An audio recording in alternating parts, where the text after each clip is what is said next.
All right, welcome. If you're joining us, Group 6, thanks so much. We really appreciate it. As we get started here on our session 12, I believe. Getting up there as far as the amount. It's awesome to see. So we're going just a quick recap. We are on the trek to slay a dragon. That's what our intended objective is.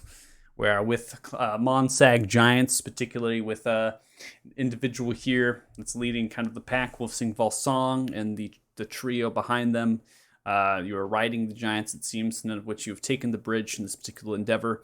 You are on the crossing to Helvarig Peak. You are crossing this bridge that was used potentially by individuals to slay actually Javarig, so that's why this bridge is here. So they're kind of taking it in stride as they make way to the base of Helvarig Peak. That was loud.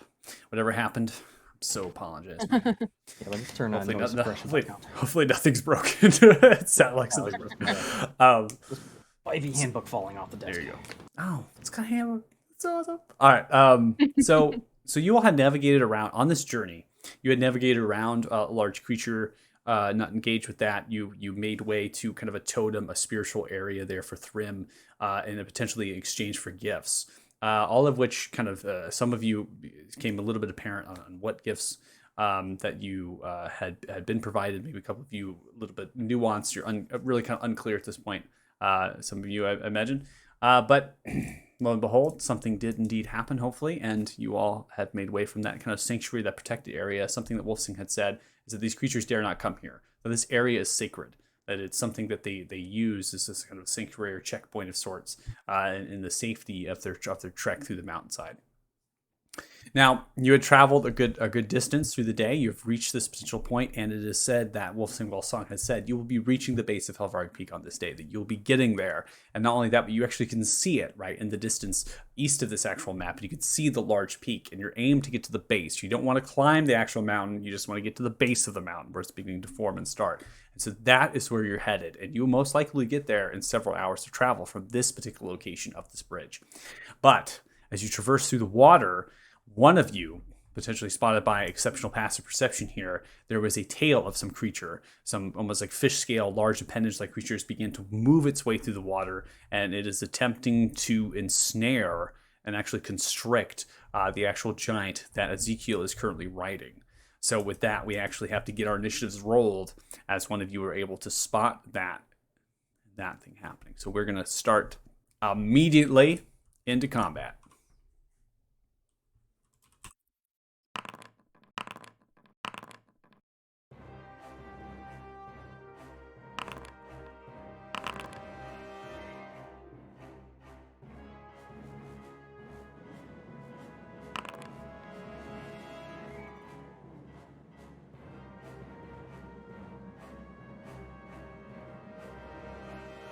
All right, everyone rolled up?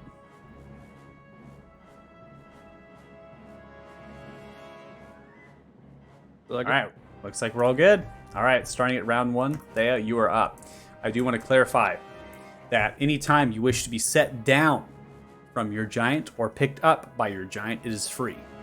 There's no action, nothing associated with it. So Thea, if you want to declare, hey, I want to be put upon the bridge, I put upon the rock next to me, right? You just declare. I was going to ask.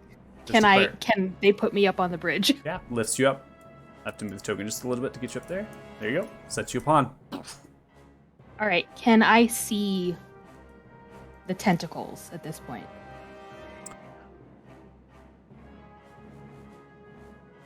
Passive perception of 20. You do see that the tail of the creature, and also you can see slightly the head of the creature as it's wrapped around the rock, revealing token to you. Cool. It's underneath all right, the water. So most of its body's elongated at this stage. All right. I am going to... Okay, I'm going to bonus action Insightful Fighting on it. Okay. Hold on. Target. Insightful Fighting. All right, it is going to succeed with a 16. I believe your DC is 15, correct? No, I just have to roll insight. Yeah, that it opposes it, correct? Yeah, with a deception. Okay. But I have a plus 10 to to my insight, I like how we have a and saving I can't throw built on it. That's fun. and I can't roll lower than an 8, I think. So it's Okay. an 18. Okay, so it's supposed to be an 18. Yeah. I got you. I think we have it built into to roll a saving throw. I don't think we could build it in. We just had to remember that it's a thing. I'm literally looking at the feature in your actual character sheet. There's nothing that makes it want to give a saving throw out, which is super funny, but it did so anyways. Whatever. Okay, so it is going to roll a 16, so you automatically take an 18. I correct you as you were basically stating. Yeah. Okay, so it is going to fail then. Okay. So, and then I'm gonna make a short bow attack against it. Okay. And I should get sneak attack also, because it failed. Yeah. Okay. So short bow. All right, 24 is going to hit it. Roll sneak attack.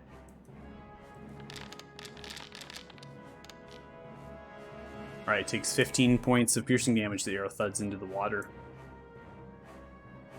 I think I only moved like 10 or 15 feet, so I'm gonna move another 15. Okay. And then that'll be the end of my turn. All right, Athala, you're up next.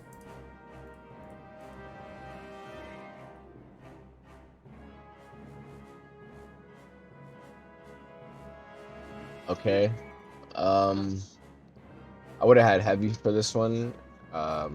Stating that. So I'm gonna have heavy first go and land on Joe's shoulder. Okay. Helping him out with his next attack. He's my favorite flying monkey. And I guess I'm gonna waste my action trying to locate the creature, honestly. Okay. We'll go ahead and roll perception. Okay.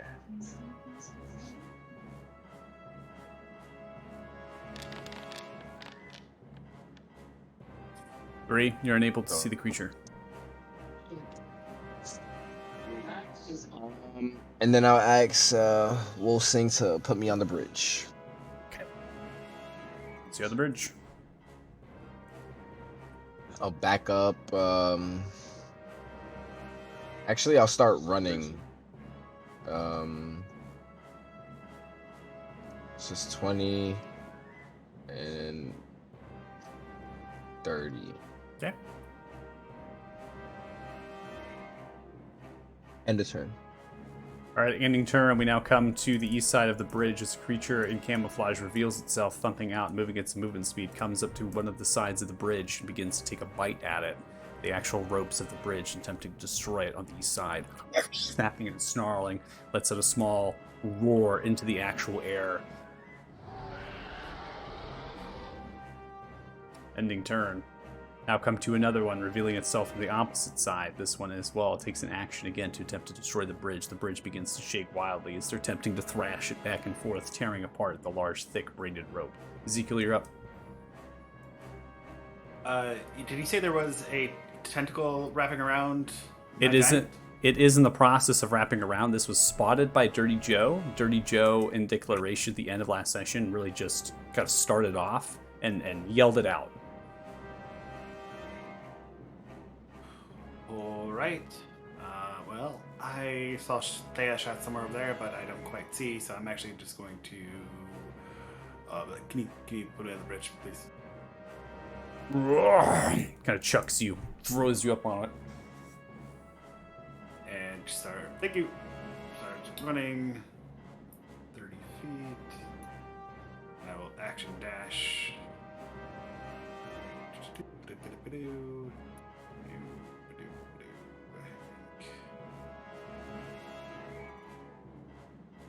And that's gonna matter. All right, ending turn. Now come to some smaller ones, pulling themselves out of the crook as they begin to help and assist the larger ones. On the opposite side of the bridge, on the west side, one reveals itself smaller, goes up to the bridge, begins to take action to destroy it on the other side now. Another smaller one pulls itself up in the same way, begins to destroy it. Ending turn. sloshing and moving in the water. It becomes difficult to see Thea as you're attempting to look down into the water, as well as attempting to look at the creatures on the east side and west side of the bridge. Now shaking the bridge, your vision's kind of being blurred. Dirty Joe, you're continuing to spot and eye the creatures. It shifts its body over towards 20 to 25 feet over to the left direction as it wraps its tail and moves to constrict the giant that Ezekiel was riding. The giant is going to get hit with a 22, takes 27 points of bludgeoning damage. His body is ripped underneath the water. After it's ripped underneath the water, it's gurgling and bubbling as the creatures attempt to bite. Dirty Joe, you're able to see this. The giant is bit. See the bit lashed on and restrained. The giant is technically in a restrained-like state, wrapped around from the tail, and the bite is beginning to engorge upon the shoulders. The giant burbling. You see the axe and different things dragging it down, unable to truly get an idea. Dirty Joe, you know that it's at this position at the end of its turn.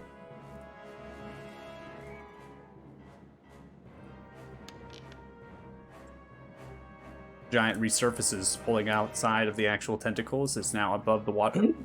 Takes a large breath, begins to fish around for the water for its axe. As it took its action to do that, it begins to trudge, trying to get some distance a little bit away, but it maintains itself pushing and begins to yell out in Giant over in the direction of Wolf Sing Song. Ezekiel, understanding Giant, is attempting to tell Wolf Sing Song and the rest of them to run, but it will try to fend it off. Wolf Sing Song kind of makes a motion as it begins to push through the water, making a full movement of 40 feet.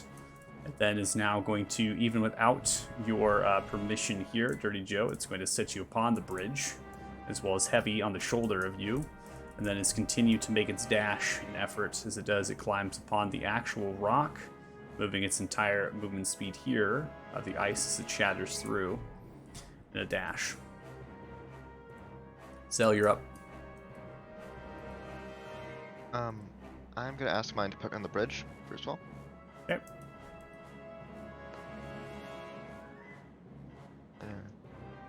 And so, how much of this I was saying? Like, I've had, like, do I know that these guys are here? Correct. You can see the bridge is shaking. It's shaking from the creatures 3, it looks like, on the east side. And you also see there's 2 little creatures, similar to the ones that you know what they're capable of. You've battled these creatures. They seem to be servants and spawns of actual the dragon. They're attempting to nibble and bite down upon the ropes. They're attempting to destroy it to make the bridge topple full down. Okay. So, in that case, I'm gonna move my full 30 feet in this direction. Then, I'm gonna cast Dragon's Breath on Snowy. And I am going to, let's see if I'm in range. 120 feet, I do not think that is the range of a firebolt. So I'm just gonna launch a firebolt at this one. Okay. I'm gonna go ahead and drag Snowy down then, and you're by you. Little token on a big map. It's always funny. Alright, 15 is going to hit, deals 16 points of fire damage as it crashes down, thudding in. Which one did you target? The one back there? Okay. It does have to go through some of the bramble of rope and things, but there's no cover really provided. You're able to kind of throw it through as it's open, right? Kind of webbed. And so it crashes down, hitting into its side, and continues to ignore it and put to the task of chomping down. I'm going to put the concentration check on you, and then Snowy is next to you. Then I'm gonna have Snowy go 45 feet, land on Ezekiel's soldier, and give him a help action. Okay. So Dirty Joe, you're being helped for your first attack by Heavy, and then Ezekiel, you are laying on the shoulder here by Snowy, and you're being helped for your first attack. Enter.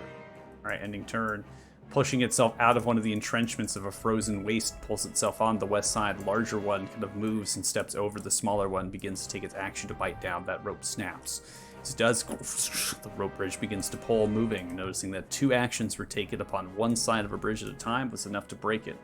Dirty Joe, you're up. So I know where the river Kraken is, right? You do. You can see target it with your passive perception, even though it's shaking. In addition to that, Thea, if you focus on your attention, you as well can see it with your passive perception. So I'm going to go ahead and reveal it so you can target it. Knowing that guy is potentially very dangerous, I'm going to see if I can cast Ensnaring Strike on it. See if I can pin it down for a couple turns. Yeah, so first you need to attack with your ranged weapon. So go ahead and hold on Alt because you're being helped by Heavy for the first one. Mm-hmm. All right. See if it works this time. Boof. Oh, double 18. Nice, 28 is going to hit. 12 points of piercing damage is dealt. The ensnaring strike, as it does land, the creature is going to make a strength saving throw. Gets a 27 against your ensnaring strike. As the kind of tendrils and vines begin to try to wrap around it, it is a larger creature as well. Has advantage on the saving throw, so it had advantage upon that. Doesn't seem like there's any sort of effect that you can see under the water. You're attempting to see if it's ensnared at all. It's a large mass of kind of the almost like a serpent eel-like thing, and so you're trying to look. Nothing tells you, and you're not concentrating, and it seems as though whatever effect you're attempting with the arrows that thudded into its flesh is unable to take. Oh well, worth a shot. All right, for my second attack then. First of all, how far away is that? 190 feet. Is that guy even in range? The one on the other side of the bridge? With the longbow, you're 150, 600, so anything above 150 is going to be a disadvantage, and then your maximum range is 600. You do have sharpshooter as far as the feat is concerned, and so you're, I believe, attacking at long range doesn't impose disadvantage on your ranged weapon attack rolls, so you can actually attack all the way up to 600 without having any disadvantage. Do that. I'm just going to shoot that guy. Okay. Pew-pew. All right, it's the second arrow coming out. What? That one. God, my rolls. All right, the bridge is shaking as you begin to fire it. The bow tilts left. Ezekiel, make a dexterity saving throw.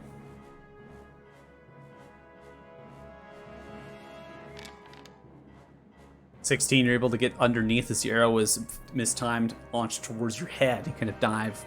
The arrow flies in the backdrop. Sorry about that, buddy. It goes off the bridge. Bridge shaking, pretty awful. Real good. That's me, end turn. Ending turn. A larger one pulls itself out of the northern entrenchment of the western position. Again, aids. As it does, it begins to bite down. As it does, begins to snarl, taking its action. That one snaps. The western side drops. As it is, it's in real time. The only person real here is Zell. Zell, you being in the middle of the bridge, as the bridge is beginning to drop, you see it's falling behind you in real time. Regmore, you're up. Can I see the kraken out in the water? Based on your position, even with your passive perception, you cannot, because of the angle that you're currently at. You'd have to be on the bridge to look down upon it. But I know that the giants. Was I able to see that the giant over there? Yes, From you can the look, angle I'm you at, can see that- underneath the bridge. Yeah, you can see underneath the bridge, and so you can see that that giant was pulled underneath and then resurfaced itself, and it has a massive gnarly bite wound on his shoulder. You also have seen arrows fly into that direction, at least one of them there. So you have an idea that the creature is there. You just don't have the angle with the plane of the water. All right.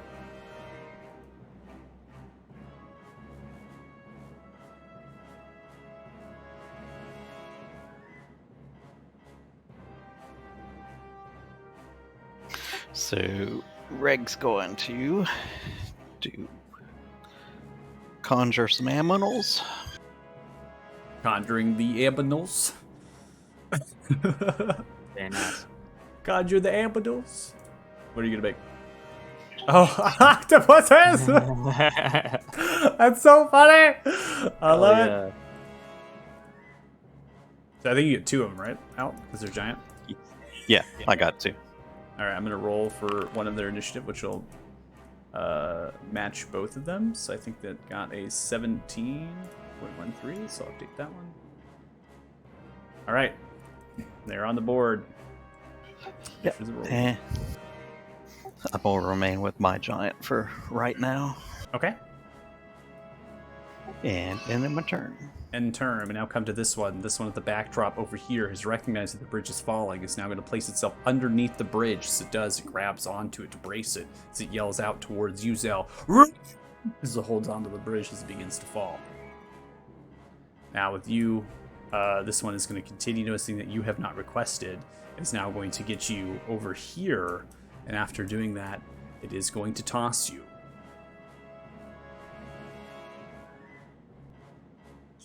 Begins to launch and throw you up. It's going to launch you onto the cliffside, grabs in the shoulder, and just tosses you upon the actual thing. As you do, you land. Upon the snow skidding to a stop, I need you to make a dexterity saving throw to make sure you do not land prone. Yes, we do, in fact, toss a dwarf.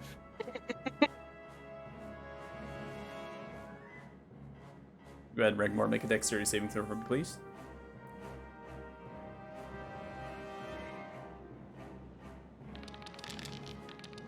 All right, 19, easily able as you do, landing on your feet, picking yourself up.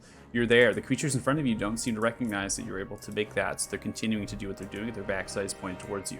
This one in particular, as far as its movement is concerned, has taken most of it, as well as taking its action to toss you, and it's going to be getting ready to essentially fight at the present time. Next turn. Thea, you're up. Round 2. The bridge is falling. I gotta get off the bridge. So I'm just gonna action dash, move, and dash with my bonus action to get here. Okay, sounds good.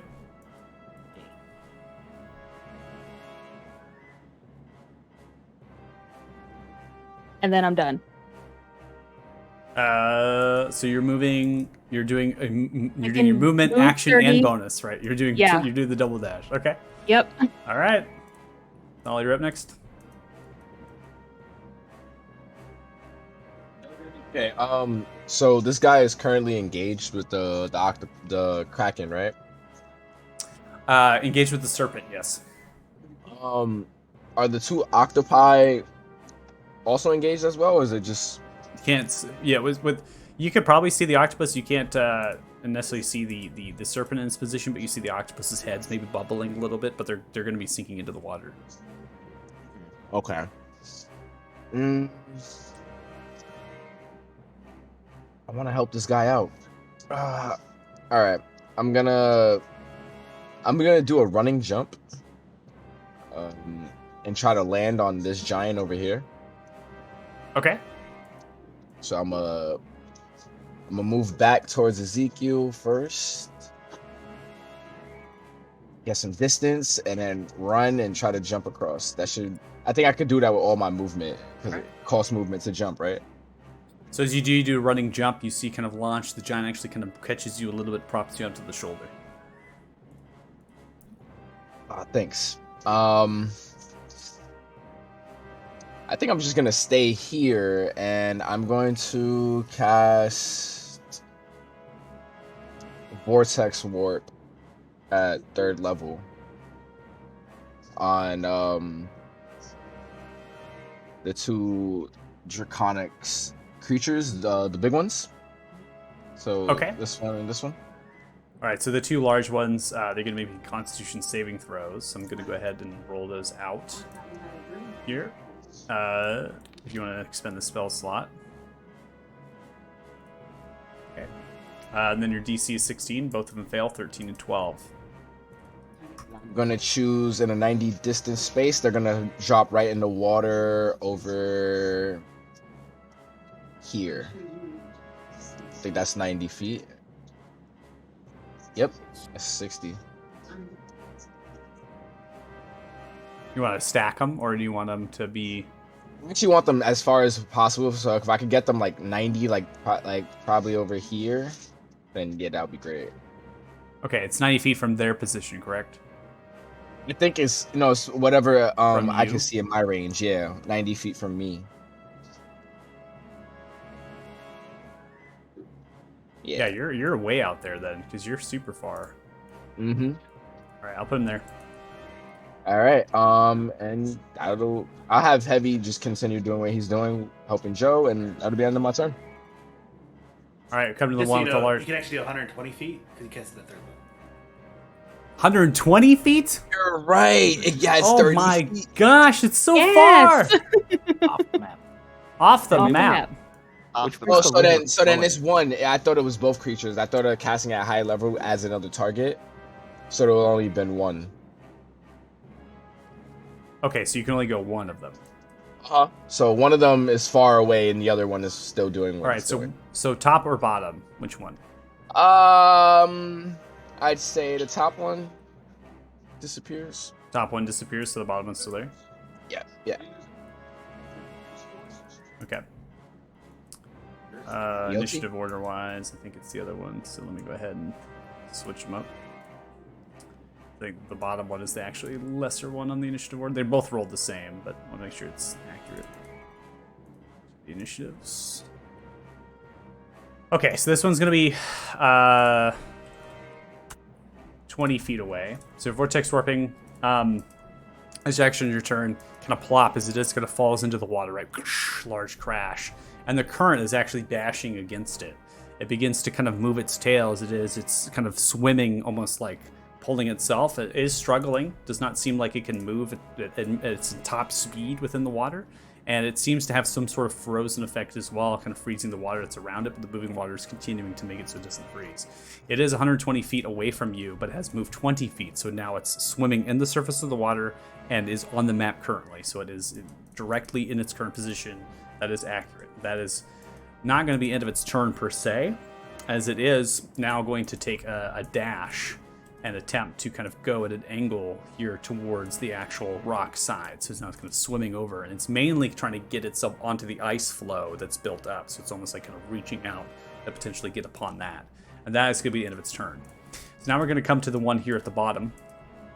Aided and helped by the little one next to it. It is going to take its action together here as it bites down into the rope. 2 actions have taken onto this side of the rope as it snaps the rope bridge, kind of teeters and moves, and it's really only held by this side as Wolfsingval's song, now reactionary, kind of braces the shoulder of the actual bridge and makes sure it's stable. The rest of you on the bridge is beginning to shake, beginning to wobble, as it has little to no support besides the giants and then the one rope on this particular side. I'm going to go ahead and circle that one. That's going to be the end of its turn as it makes no movement, full action to do that. Ezekiel, you're up. All right. Movement. Here. Action. Oh my god. Okay. That's all I can do. Action dash to get there. And I will end my turn. Okay. Come to a smaller one. This one is noticing that the rope has been bit, is going to kind of turn a little bit and like kind of move itself in like a spiralized pattern. And then it's just going to come upwards and come in for a bite attack towards you, Thea, just kind of yipping towards your legs. 15 is going to be a miss, and then it's going to attempt to swing its tail, and as it does, it kind of comes through. Now that the rope is broken, it's able to kind of swing through that space. It kind of smashes its tail. 17 is going to hit you. You take 9 points of bludgeoning damage as it comes through with the tail smacking into kind of your side at a 45 angle. Then it's going to maintain its position there. Now, with both of them broken, you see the actual ones on the west side are simply going to come to the edge, and they're going to kind of almost pick themselves up and just stare off into the direction. They're not crossing the water. The bridge is let go. There's no way to cross on the land for them, and they just kind of continue to pitch themselves there at the edge as they look out and stretch towards you all. We now come to the octopuses! So, Octopus is going to move up to the Kraken. Or whatever this is. Mm-hmm. Like how we're calling it a Kraken. It's been coined before we even start. And touching it with the tentacles. Okay. All right, 12 is going to be a miss as the tentacles begin to wrap the suckers, not penetrating through the thick scales of this particular fish. Is it a fish or a mollusk? Well, the serpent is the fish. The octopus is a mollusk. 24 of the tentacles. So this is going to be the next one, right? Because it isn't multi-type. Yeah. Okay. 24 is going to hit off the second one. I'm going to go ahead and shift there. 11 points of damage is dealt as the tentacles begin to pull and wrap through. Now, the octopus itself, even though it is large, the target is a creature, and it is unable to wrap its tentacles around the serpent. So the grappled condition and the restraint of the octopus is something that we cannot achieve with the size of the target it's attempting to do. Yep, no worries. Okay, so that's a stat. Yep, that's the end of their turn. All right, so they are about 10 to 15 feet below the water currently. It's their current position. No need to mark that. It's not really necessary. Now, we now come to the serpent's turn. The serpent, seeing the giant, is really fixated on that, ignores the actual octopuses. Is going to go in for another constrict as it's wrapping its tail around. 28 is going to hit. 28 points of bludgeoning damage as the giant itself is restrained once more, wrapped around its legs. It then is going to take a large bite of its upper half as it reaches now out of the water. Does not pull him out. It smashes down with its large mouth. It actually consumes the giant, doing 52 points of damage, eating the giant whole into its mouth, ripping off its upper half. Its legs fall into the water. Snaps and eats it with a large crash. It smashes back down into the water. Large wakes of waves and different things is happening. Wolf Sing Ball Song ignores, continues the task, presses forward, gets up all the way on top, puts itself with its legs stomping down. It then is going to come in for a multitude of strikes here. Swinging its axe, comes in for the first strike. It's going to be a nat 1. It crashes down. I love it. Got a nat 1 right off the bat. Come on! This is going to be bad. This is it crashes down and goes in for another strike. Swinging through. That's going to be 14, which hits. It's going to deal a total of 35 points of damage. As it crashes then, is then going to go for a third strike. So 3 total strikes it's making with wolf attack as it comes once and twice, and 3, 16, 24 points of slashing damage is dealt. As it comes through, once crashes into the ground, now comes in, hits into its leg, and it comes with the blunt of the axe as it smashes through. It then is going to yell outwards in common, "Run!" Zell, you're up. Okay, I am just going to action sprint to go 60 feet. Okay. And I'm going to have Snowy do a attack on these guys. Okay, so Ezekiel no longer being helped by Snowy. Snowy, you're going to be breathing outwards. Actually, what? I don't think it matters what breath we chose. Now that I think about it. I'm assuming I chose fire. That's what I Fire? usually do with it. Okay. Yeah. Breathe, breathe, breathe. Let's see if it works. Try it. Okay, yeah. From the spell thing. Because remember, we got it to work. It did do it.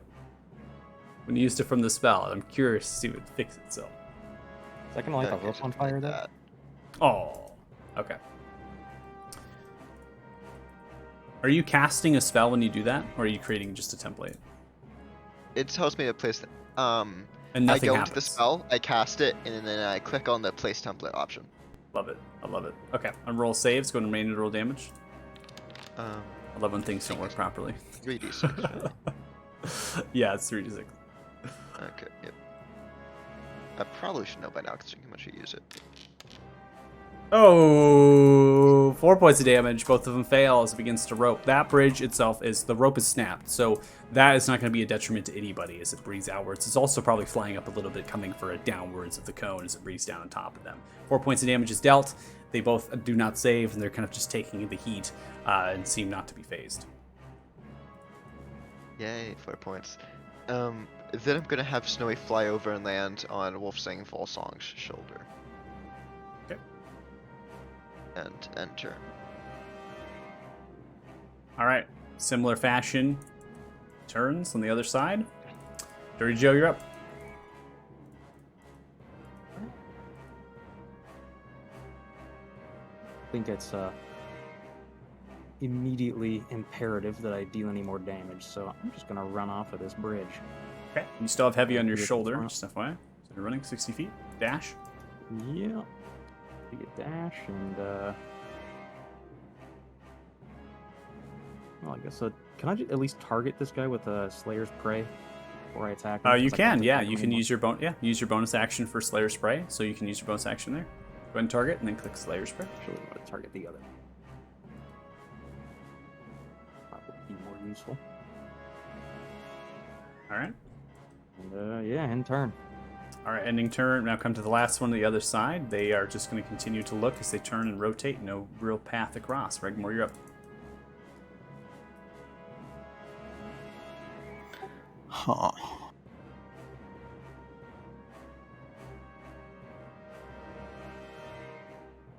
Ray's gonna move up behind the big one and try to smack it with a hammer. All right. You have advantage for flank. Give it a large smackety smack. 16 is going to hit it. You were targeting the serpent, looks like, for your attack. 5 points of bludgeoning damage is dealt. And ended my turn. All right, ending turn. This one continuing to hold the bridge and looks around and kind of yells outwards, "Move, move!"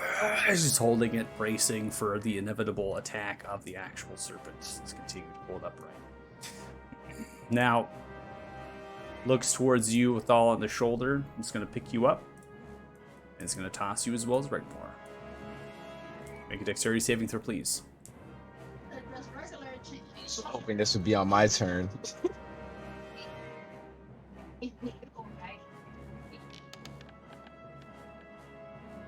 16! You're able to land on your feet, kind of skirting as you're now up on the actual cliff. This one yells in common towards you, Zell. Do you need a ride? Sure. Reaches and places you onto the shoulder. Unable to throw you, so it took its action to do so, but you're on the shoulder and not the bridge, which is good.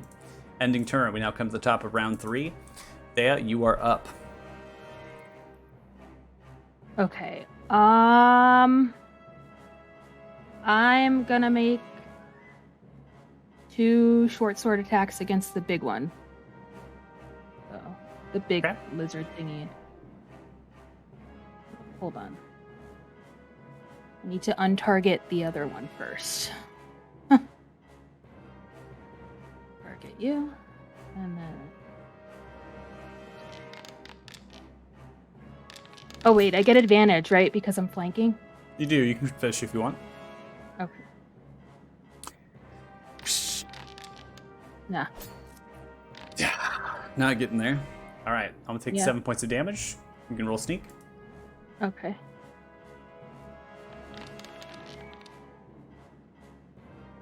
With additional 8, so a total of 15 points of damage. You come through an upward strike through the break of the rope, kind of coming towards one of its left front legs. Alright, and then second short sword attack against it, also at advantage. Correct. There it is. Not 20! Roll sneak attack damage! Aw. All right, total of 31 points of damage. How do you want to do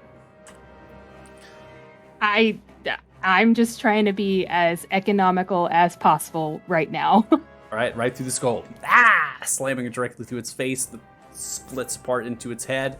Pull it out, and the creature slumps down to the ground, lifeless. Alright, and then I'm done. You the Right. Slayer. Thal, you're up.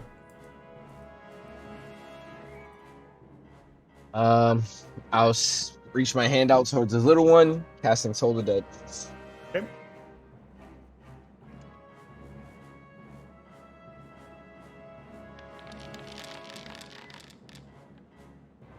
All right, it's going to fail with a 6. 12 points of necrotic damage dealt. Its head begins to ring, moves it side to side. I'll stay in my position and have Heavy do the same thing. All right, Heavy's still maintaining position under EGO for advantage. Sounds good, and we'll end your turn there.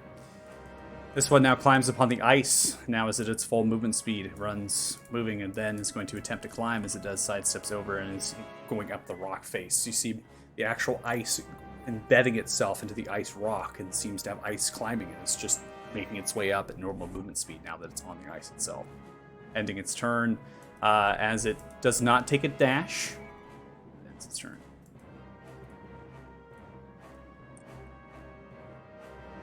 Right. Move over this way, and then assuming I can step onto the dead body of this thing. Okay. I'm gonna go ahead and hit this. All right. Smackety smack. Let's see where we're going with this. I'm with you. 14 is going to hit. 12 points of bludgeoning damage. Pressure. Knock it back 5 feet. All right. It's knocked back 5 feet. It's holding on. Grabs onto the ice. And it's trying to maintain its posture. I'm going to roll save.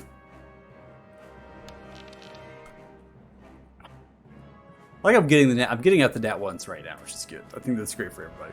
Nat 1 as it does begins to tumble down and falls directly into the ice scape. Going to roll for damage.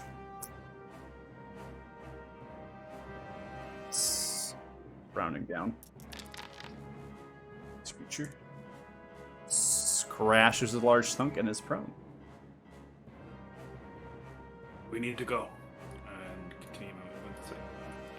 end my turn. All right, now come to the one that's prone. Is going to pick itself up. As it is, it's going to take its movement speed to begin to climb up. And it's going to get still upon the rock faces yet fully to crest as it's beginning to move. Can take half its movement speed there. So it's halfway in between at the stage. So it's still kind of vertical as it's climbing up. Does not attempt to take a dodge. Actually, use the dash to do this. So it's ending its turn there. Now we come to the other side. Maintaining their posture on their side, unmoving, just staring and waiting. Octopus. Is that the canon how octopuses sound in this universe? We watch Bluey in this household with my daughter, and apparently the octopus game, that's what the octopuses make. They go. Lavinna loves it. I love it. Ocean turkeys. Awesome. The octopuses are, gonna self-sacrifice and fight the giant fish Alright. thing. Fighting the serpent. Okay, go ahead and make your attacks.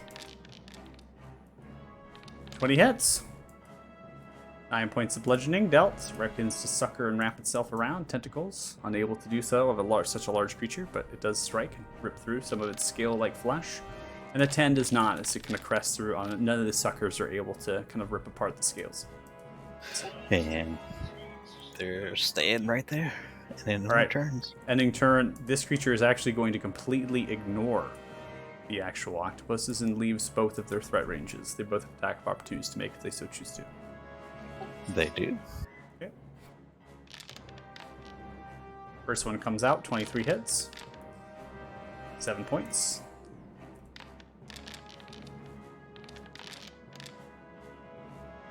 Pen does not hit.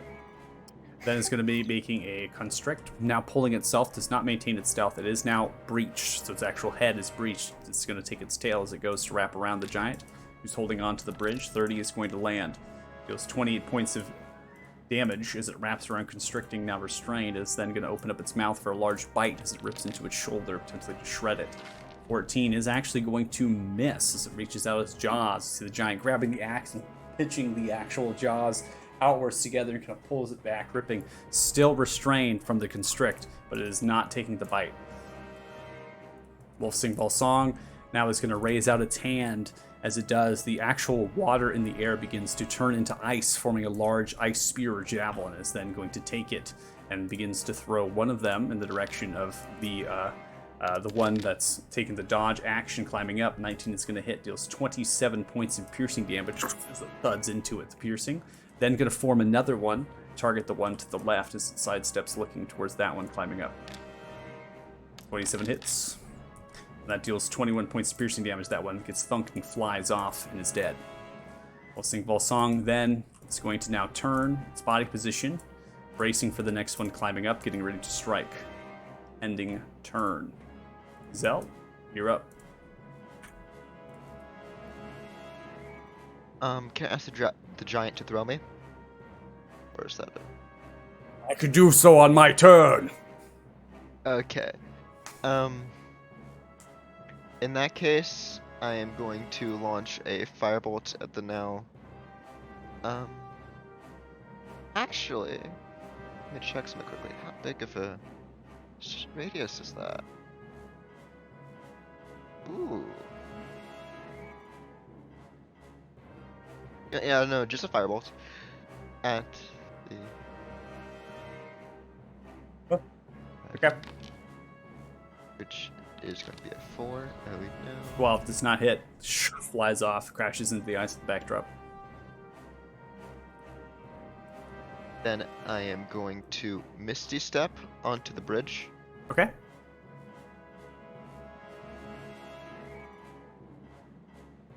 Oh yeah, that's there.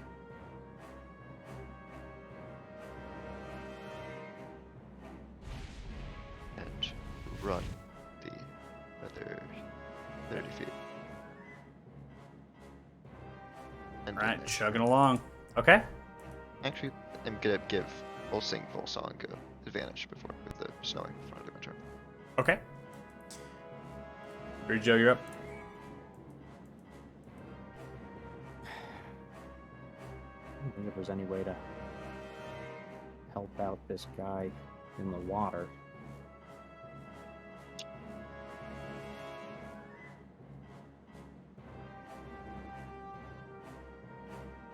I'm not really worried about this other guy trying to climb up.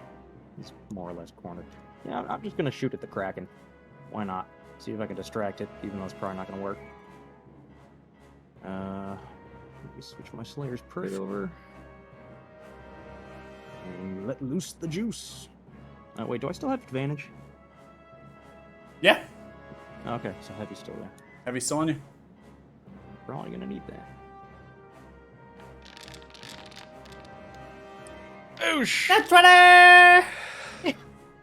Except for that one earlier. All right. All right. Go ahead and roll your Slayer's Spray as well. I think it's a d6. Did that not go through? Oh, well. Didn't do it. Are you actually too far? Am I? You are too far for Slayer's It is. Spray. Oh. You are Oh, too well. far for Slayer's Spray. That's Oh, funny. Okay, so we're gonna take the 14 points of damage of the piercing of the crit there. So it lands in, goes into its head, sticking the thrashes its body, angered and enraged. Come here, you big ugly son of a bitch, I'm over here. Shoot it again. 19 is gonna hit. 8 points of piercing damage as it lands.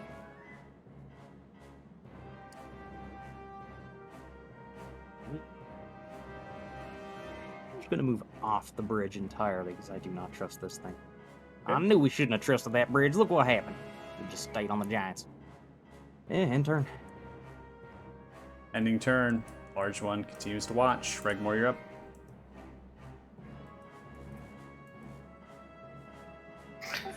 No more of these things on our side. Well, minus the one that's climbing up. Correct. You don't see anything with your passive perception.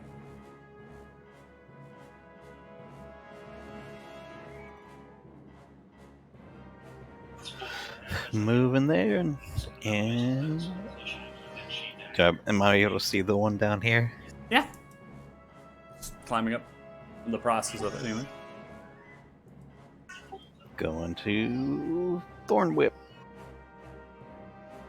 Okay. Fine. Alright, 17 is going to hit. 7 points of piercing damage. You're pulling to you. Yeah. Okay. So you can pull 10 feet, I imagine. Yep, 10 feet up. Alright, it's 20 feet below you now. I'm going to move it just a little bit to here to signify that. And ending turn. Alright, we now come to the one that is restrained. This one makes no attempt to get out of the restraints. It is going to go in for 2 swings with its axe. 24 hits, disadvantage. Strikes in, deals 13 points of slashing damage. Then it's going to go in for another one. That is a 13, which misses, crashing through the water, unable to connect. Ends turn. Dash action. This one is going to get up onto the rocks. It begins to climb up. Gets to this position on a dash. And then it's kind of moves over top, climbing through, and gets to here and slowly turns. Ending turn. Yeah, you're up. Round 4.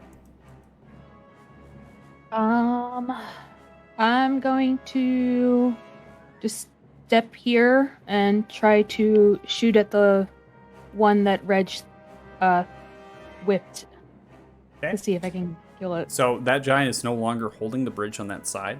Neither is Wolfsong to support it. So it actually is almost near to the water at this point. So you're getting a slide effect in that particular spot. Okay, if I move a little bit further up the bridge, is that Yeah, gonna happen? Yeah, you can move a little bit further up the bridge if you want. It won't happen probably there because that's at the base of the Yeah. ground. Just letting you know when you get there. You're like, Okay, yeah, yeah. Whoa, yeah. Yeah, okay. And short bow attack. Okay. Creature did take the dodge action. Fortunately, no nat 20. 8 points of piercing damage. Thuds in to the shoulder. Okay. Okay, and then I'm gonna take the rest of my movement to get off the bridge. Okay. Right there. And then that's the end of my turn. All right. Athal, you're up next. All right. Real quick. Let's pretty far.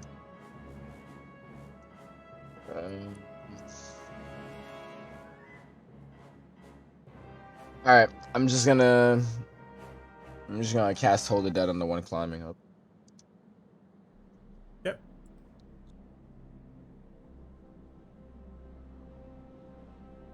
Actually, can I speak to the serpent? Can I try to talk to the serpent real quick? Just yell at it, in Draconic. Okay. Are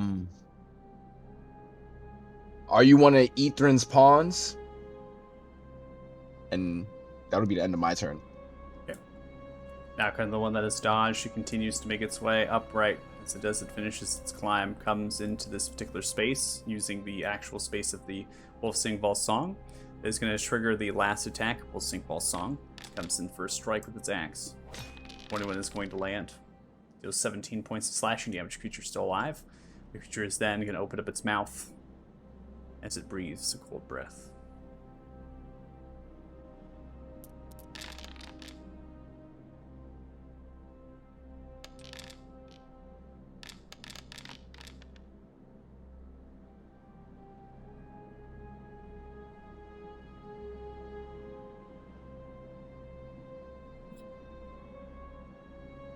So today I have you at a con save of 15.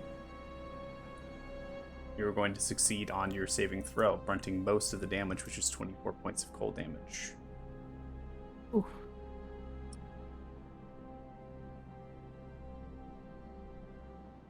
So I'll have you add a success there, coming through at a 21 on my sheet here.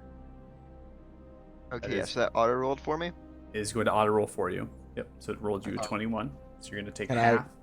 So Can I chrono shift Ezekiel's? you can. You can make another con save.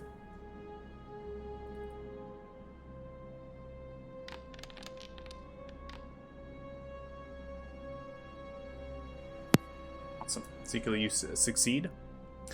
After your success here, Ezekiel, Oh, that was a concentration. Mhm. Throws with that. it's a concentration check. You have failed on your concentration of 9, so you're unable to maintain the breath on Snowy. It seems as though you are resistant to cold damage, Ezekiel, as it comes through. Now being chrono shifted to maintain, you take half of 12, which is only 6 of cold damage dealt.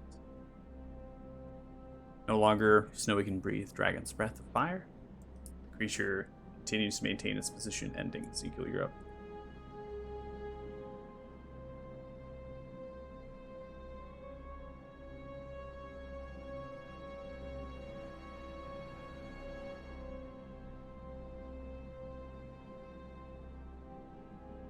Is everybody effectively off of this bridge, or That is correct. Everyone is off of this bridge, technically in their positions.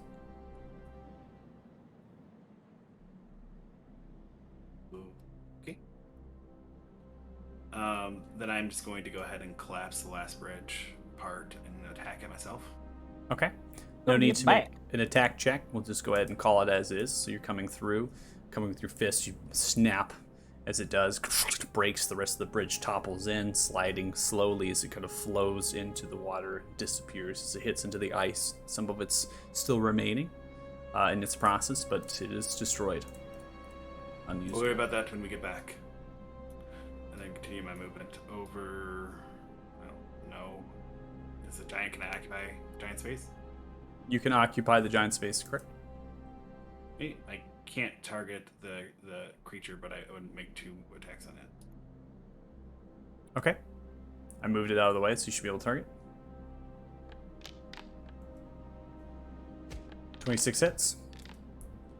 8 points of bludgeoning. Crusher. Alright, I'm gonna roll a save. Able to maintain itself with its ice climbing. As it does, it kind of embeds into the snow and does not move. Bonus action. Second strike, 17 is going to hit. 10 points of bludgeoning damage you smash through, crunching into its white draconic scales.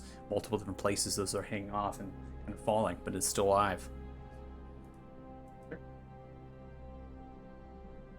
Alright, we're gonna end your turn there. Right. Giant octopus this time. They're going to pursue the giant fish. All right, go and make 2 attacks with them.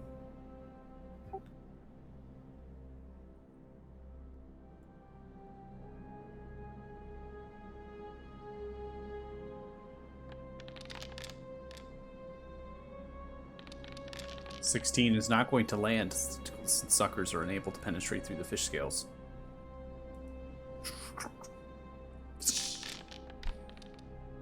$23, that one's going to hit. 6 points of bludgeoning damage dealt. This begins to rake and climb across, ending their turns. Now come to the serpent, still restrained. It then is going to take a bite towards the giant. 15 is going to land. 48 points of piercing damage. It rips off the arm of the giant and the shoulder, cleaving it off, eating it solid. It then is going to dive down. As the giant is still restrained, unable to hold itself, goes into the water and submerges, disappearing.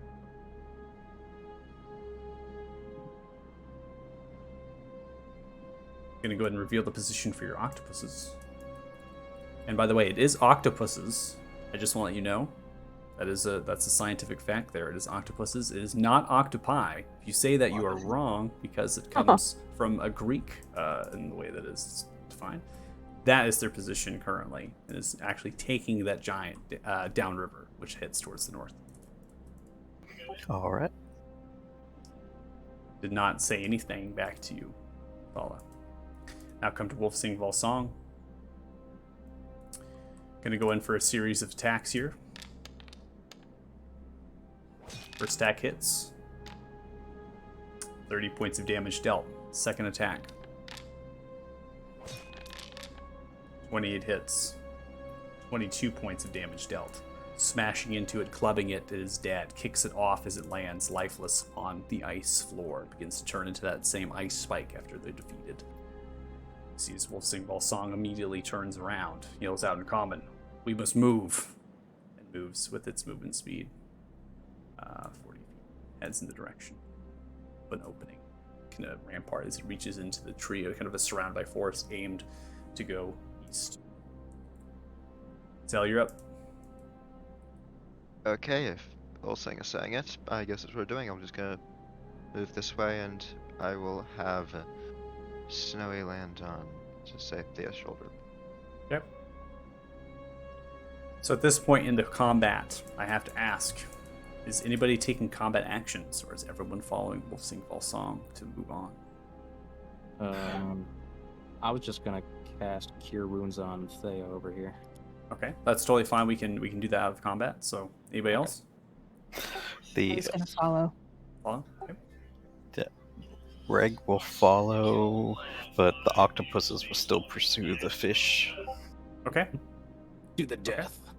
To the death. And I have heavy fly into the air and track the serpent.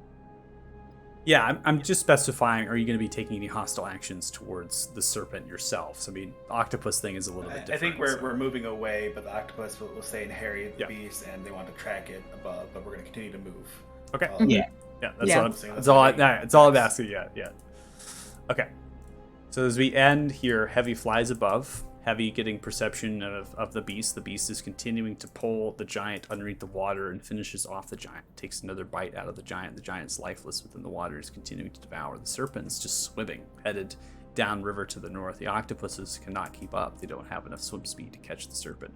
They are all able to rack a couple times against it, but it does not pay attention to them. It does not consider it potentially food. So it's just ignoring it as they strike. It continues to swim, eventually going many hundreds of feet off. You all are continuing on the trek.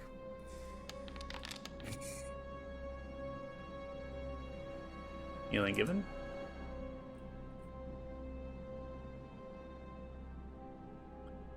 Anyone activates? Walk up to, Yeah, go for it. at some point, I'm just gonna walk up to Wolfsing and say, "Hey, sorry about your friends there, man. I'll write a song for them for when we get back to town. It's We'll okay. prance to their honor." To the halls of Thrym they go. They die with honor. It is enough. Do you remember their names? Yes.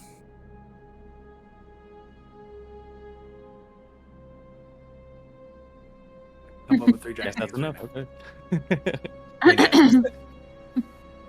Are you asking what the names are? Yeah. Yeah. Write a ballad for them. Write a ballad for him. Okay. Ignos. Have a chat. And the next one is Grug.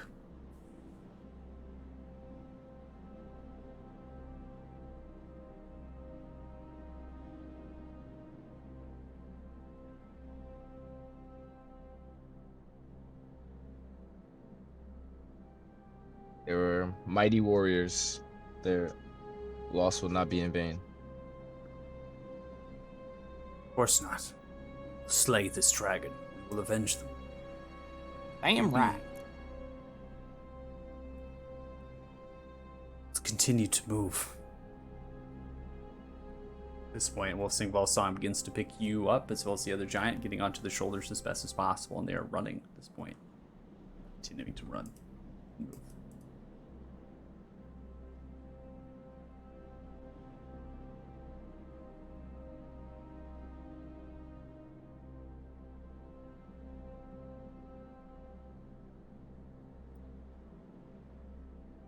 There are several hours of travel. Nothing approaches you. You don't see anything in the forest, in the shadow, the regions around. You're now kind of at a higher point. Everything kind of moves lower than you, right? So you've actually ascended now, going up a little bit of the snowy path. It's off that actual map that we were just on the cross. The trees to your north and to your south, thickets and brambles within, entrenchments of ice and other sorts of creeks. You see the peak getting closer and closer and closer as you travel, drawing you in to the inevitable of this fight that's going to happen, what you're attempting to do. Wolfsing Volsong and this other giant are continuing to run. They're not taking anything to chance. Now that you all are, have been attacked, they do not want any of the other potentially allies of Ithrin to come into the calling of this. They want to continue to press forward as fast as possible, shortening the 3 hours of travel into an hour and a half roughly. I'm going to go and advance the time clock. I'm going to go and activate a scene.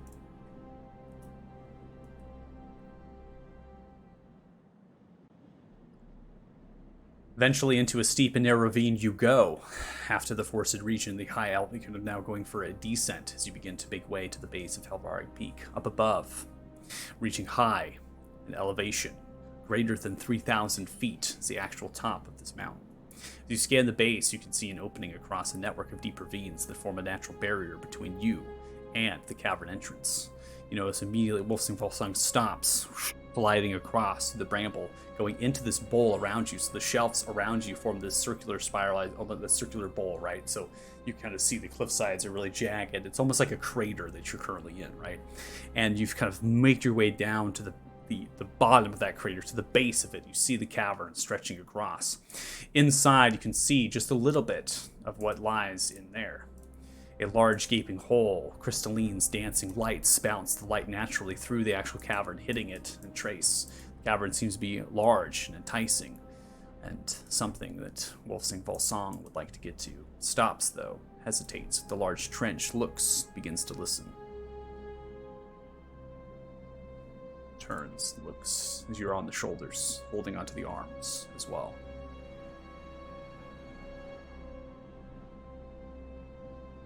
Are you ready? One meta question. You said we took a few, like an hour or so to get here. Could that Hour have and a been half. considered? That That could have be been considered considered a like short a- rest. Yep. If you would like to take a short rest at this time, you can. It's technically a vehicle Nice. that you're traveling with, and even though it's a quick and paced, it is quick and paced for the giant, not for yourselves. Arcane recovery.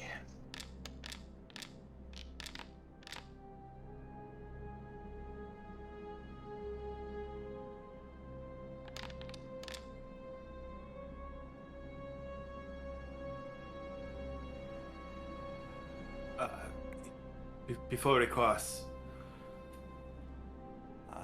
when we get closer to it, I want to reiterate our plan for me to get its attention on me, and for Othello you to come with that white stone from the side.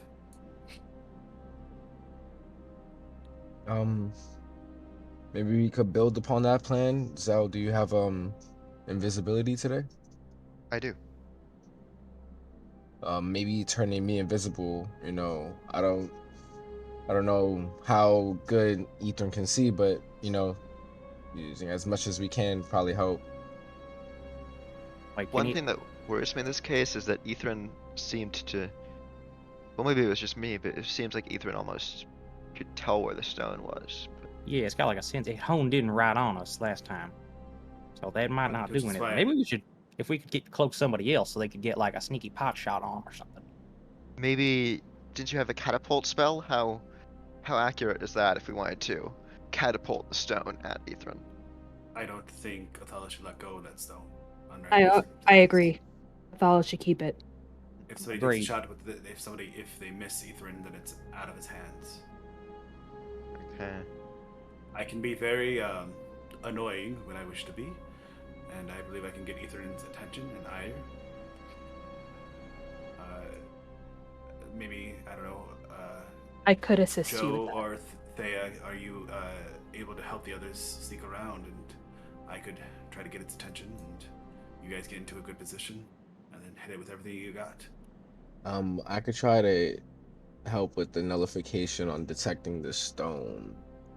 I haven't really tried it. Try to target.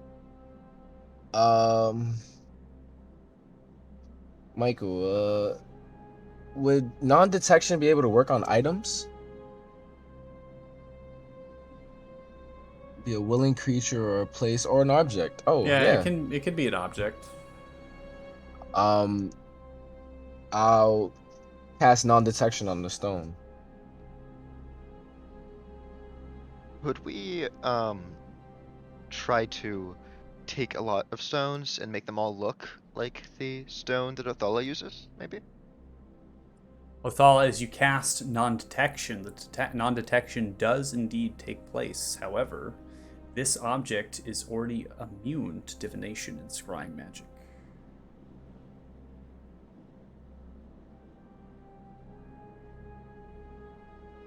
Okay. So, in short, when you cast the spell, you feel the same spell already somewhat on it using your magic.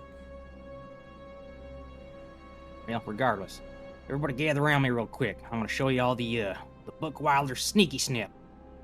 See if we can't sneak around there without getting caught. I am very interested to learn this.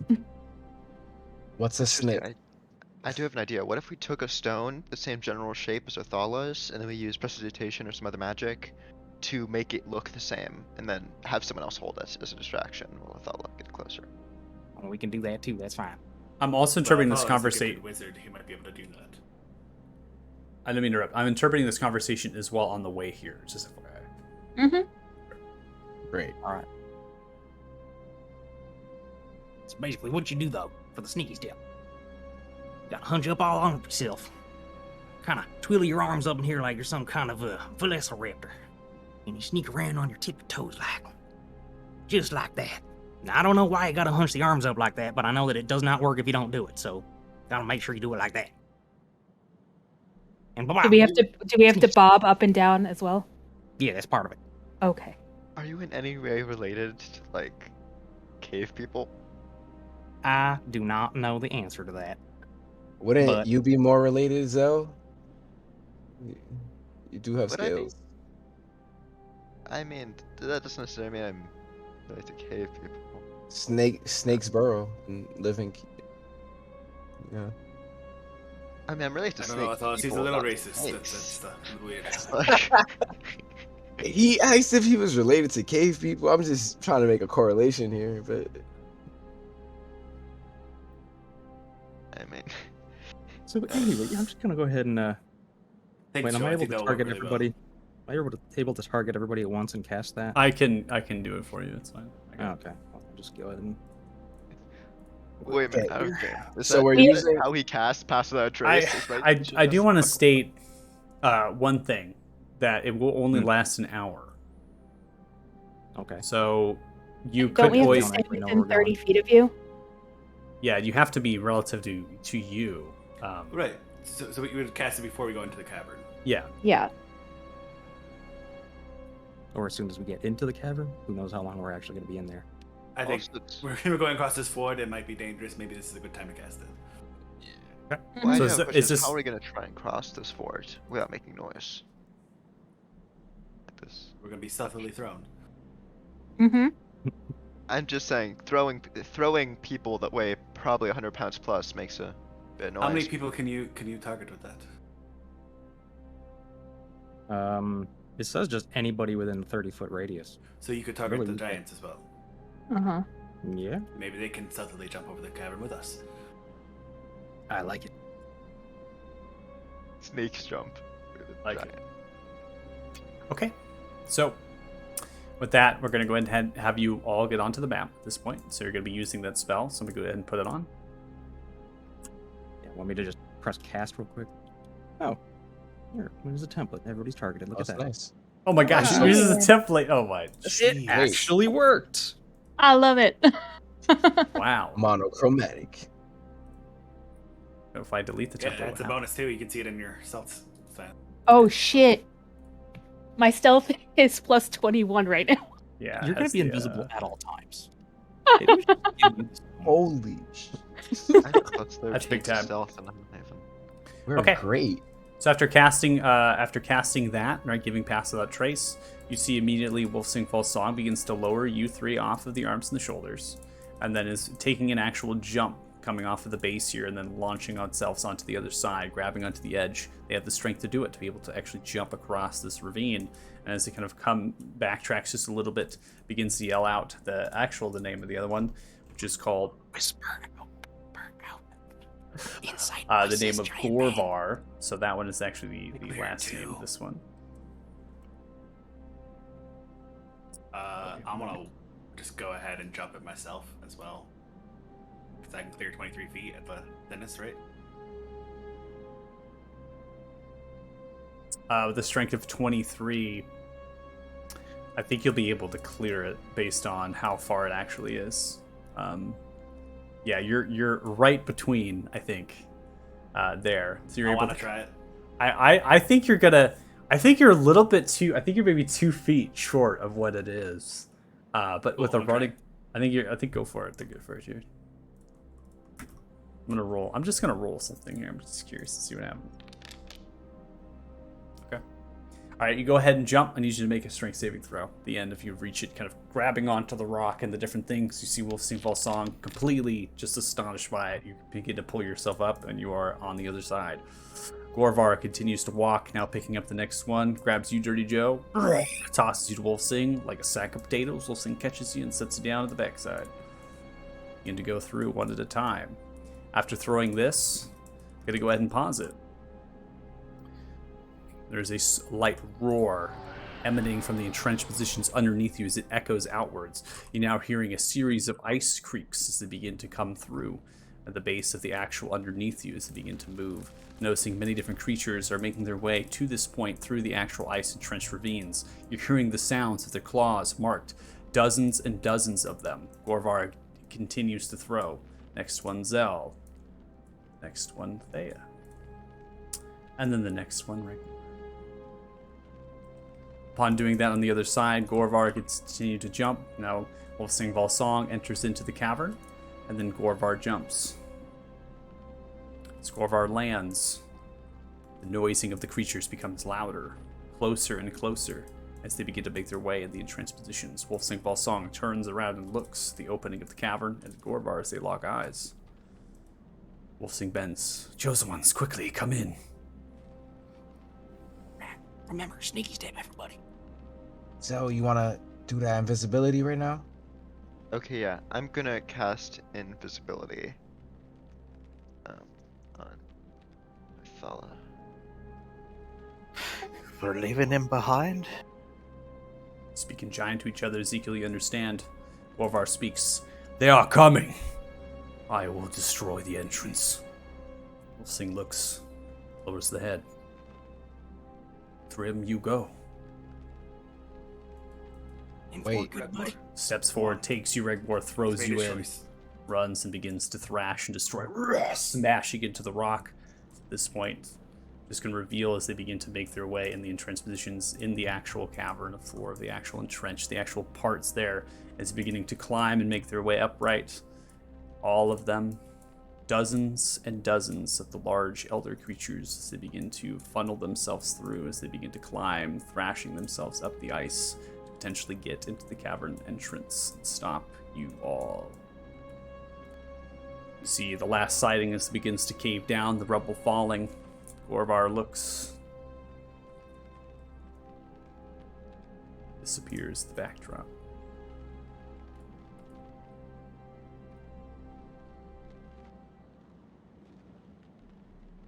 We need to keep moving.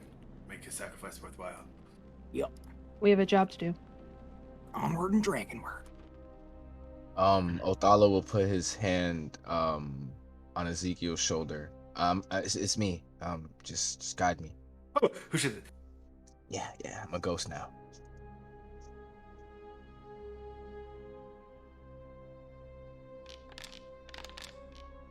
I don't believe you. So Zal, you're using invisibility on just Othala? Just Othala so far, yeah. Okay, so concentrating on that. 30 Joe, what are you concentrating past on traits? Okay, that makes sense. And then Regmore, you shouldn't be concentrating at all now. All right, so coming into this space, there are two large pillars encrusted with these white crystals. They're not really crystals on closer inspection. They are icicles, but they form crystalline-like structures with how large they are to support themselves. They protrude up to support a domed 130-foot ceiling. The cavern walls come inwards as they work their way to the ceiling. It seems the stone material in the cavern is a rich, kind of grayish granite. At the center of the area is a large and deep hole punctured into the cavern. It descends into darkness and is surrounded by the same sharp white icicles that have been rubbed off, making blunt ends from numerous abrasions from a massive creature. We'll sing Vol Song. Reaches into the satchel. Cracks the neck. Puts the axe down into the side with the belt loop. Lowers the arms down for you to board. All right, up we go. Okay. No reason to move tokens. Board on, begins to descend down.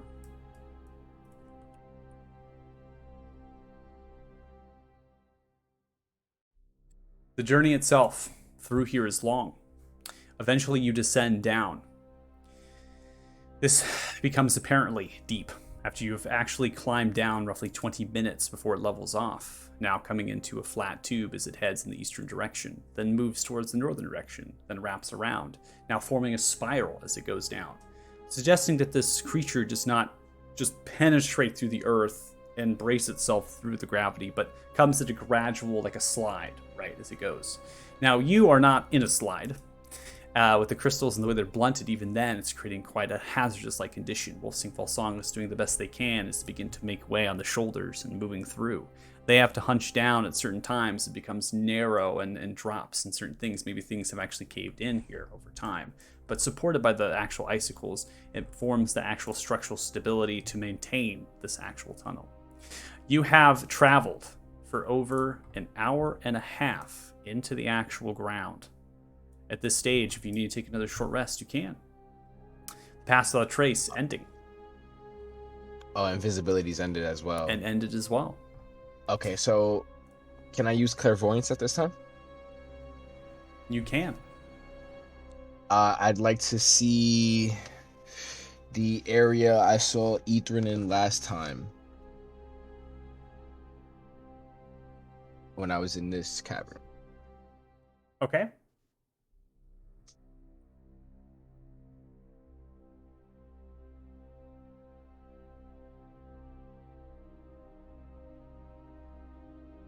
Pulling you to scene.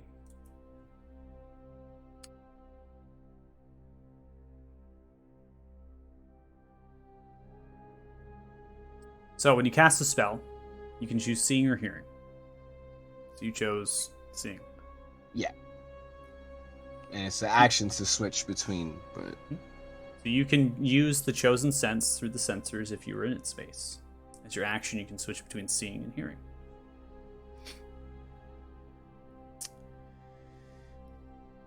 As you come through, you pick a location, primarily at the center point of this clairvoyance, this orb, this translucent orb, this shimmers in this space. As you're looking around, you don't see anything.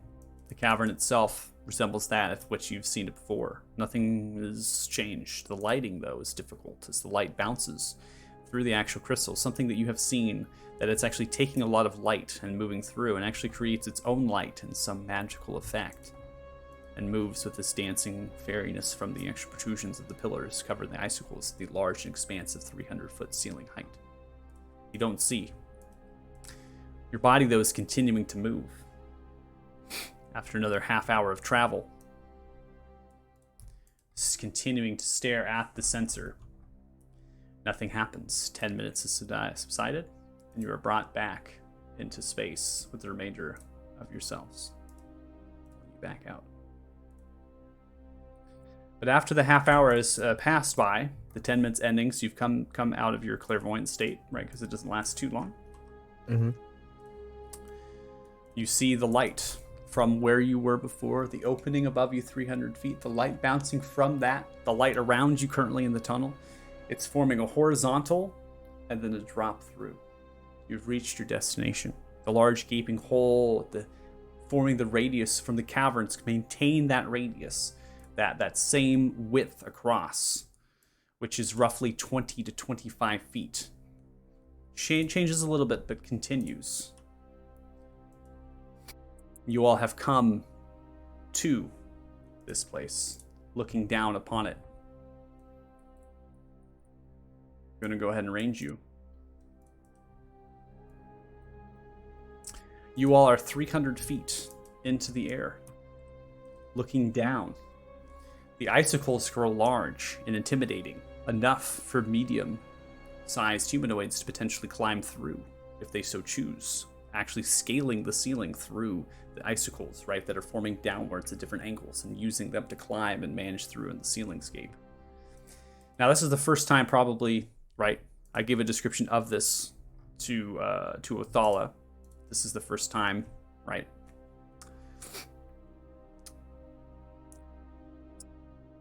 This area in here is an ice cavern. The floor is solid ice.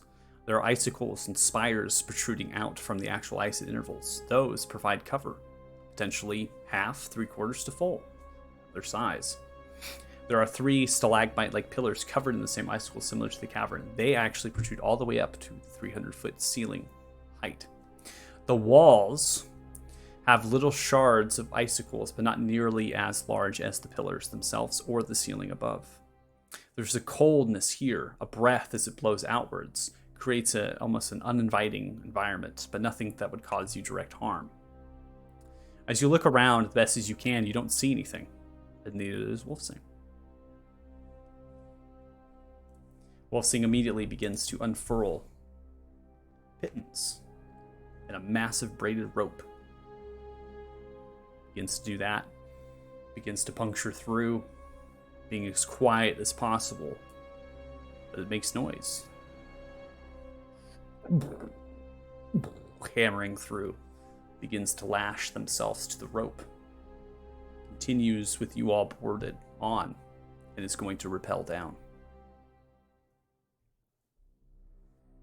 Are all of you following on the shoulders? Before we drop down, I think we need to actually prepare. I don't know where Ethan is. I was watching this cavern for 10 minutes. He could be anywhere. Right. Joe, are you able to do your thing again? I could. I was gonna ask, Othala, you said you were kind of prevariantly checking this stuff out with your mind. Did you see any like hordes of beasties running around that we gotta dodge around or anything? Nothing at all, to be honest. I watched for 10 minutes. Nothing changed. Nothing moved. It's just this light that you see. But last time I was here, when I was in the stone, I saw Ethan here. I'm pretty sure this is where he he stays. So I think we should prepare now before we head in. Yeah. Everybody got some health potions on them. Oh, thank you for reminding me. I'll take out a pouch, and I'll tie a cloth around it, and then I'll stuff 2 potions, one the greater and one of the regular, and I'll tie it around heavy. Oh, very clever. And I remember you got them poison arrows. So if we can get through that barrier, give that thing a shot. Might work. Yeah. Okay. One more thing. I think I should do this for 2 people. All right. Thea, Ezekiel, and I'll touch both their shoulders and give them a gift of alacrity. Okay. All right. Do we want to try to sneak around some more? You're using 2 first level spells there. Yeah. Yes. Can I use a second level to do that? No, you can't upcast this. So verbal somatic components takes a minute to cast. So both of these 2 minutes in total, and then 8 hours. Mhm. So duration can target and add a D8 to initiative rolls. So Thea and Ezekiel, you'll be adding a D8 to your initiative rolls. You're gonna take the 2 spell slots off. I'm not gonna click it. Sounds good. Unless you guys have a different feeling about it, I think if I can distract it, it allows you all to get into whatever position you wish to. All right. Now I'll go ahead and re-up everybody's sneaky steps again. A follow See up if we with can you avoid want- damage as much as possible. A follow up. Do you want invisibility again, or Yeah, you took your arcane recovery, right? And not yet? But I don't think we've gone to fight, so I know that. I won't do that. It's fine. That's right. Alright. I have slots. All right, I go don't ahead. really use Yeah, much. make me see through. Zeke, I think I would be more beneficial helping you. I agree, you're a hell of a warrior, but if you can get a good sneak attack in, that'd be ideal. I can do that if you're also fighting. Sure. I'm better with Don't say these, no, and I but- I swing the short swords. I said I'm better with these than with a short bow. I plan to use this to get its attention, and I'll actually take the Bane of Earthing off my shoulders the first time, so I had it, and unwrap it. This is to slay dragons, I think, and I think it's a good time to use it. Fella, remember, if nothing else is working, as a last ditch, you still got your rock tied to one of them arrows. Toss it to me. I'll see if I can snap it straight in his eye. Yeah, yeah. But for right now, we're gonna see what we Yeah, can do. there's a backup because it's probably a pretty unreliable little plan. Yeah, I don't think I could control it from long distance. It's a weird thing. By the way, Ezekiel, once the fight breaks out, since you have the sword, I'll probably give you a spell to help you go faster and attack more. Just remember to consult with your rock first. Don't worry, it doesn't do any damage. Oh, okay. No. Automated now. While he was sleeping, made it automated. Did you remember our mute function? We don't want it giving away our position.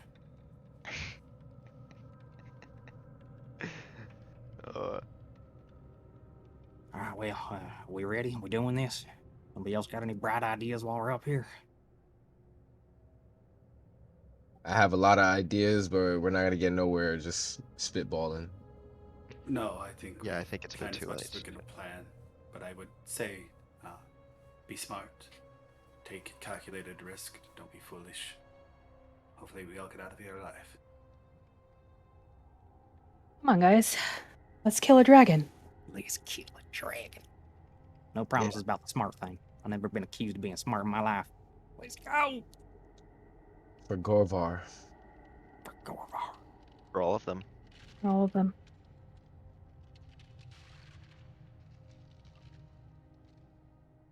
Okay. Pulsing Vol Song with you on the shoulders and arms begins to rappel down. Large thunk Lands down at the ice gate. Rope still dangling down. Unlashes themselves. As the rope continue to hang down. It's large, massive braided rope.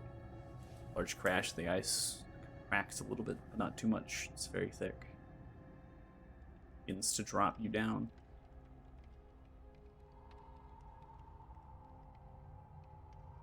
All around. Kneels down. Take your positions. I'm going to try to get its attention. I'll be following Ezekiel like just 15 feet behind him. Probably like would behind have, like- some ice. Oh, I don't see you. So Yeah. I'm Singing watching ball you. song goes into the shadows in the distance. Trying to be as stealthy as possible. Still makes noise, but it is quite stealthy. I look over at Thea. Yeah, I'm good. I'm gonna get in a position, hopefully, that once Zeke starts attacking something, I can get right next to him. Voice rings out. Once everybody gets into You- a position, then I'll do my move. Guys, Joe. I could ask. Is there something else that I'm not seeing? I don't have dark vision, and I don't want to break the torch out.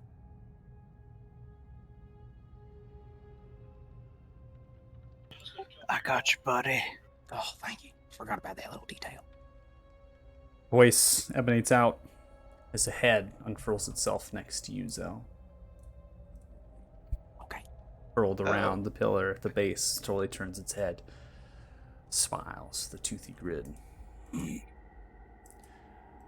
You have come. Why, hello there. Hurry. He doesn't see us yet. I mean, he did say you'd Oh. come. Smile at me.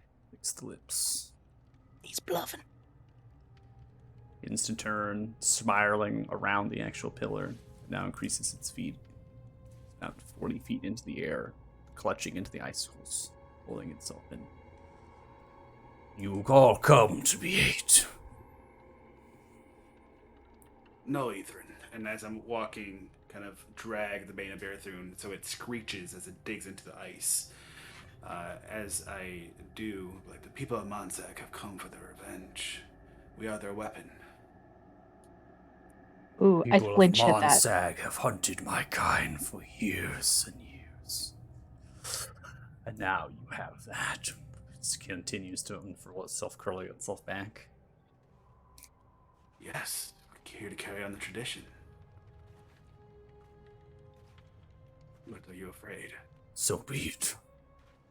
Need everyone to roll initiatives.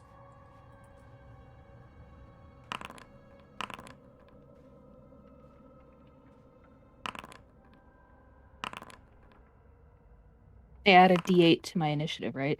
Correct.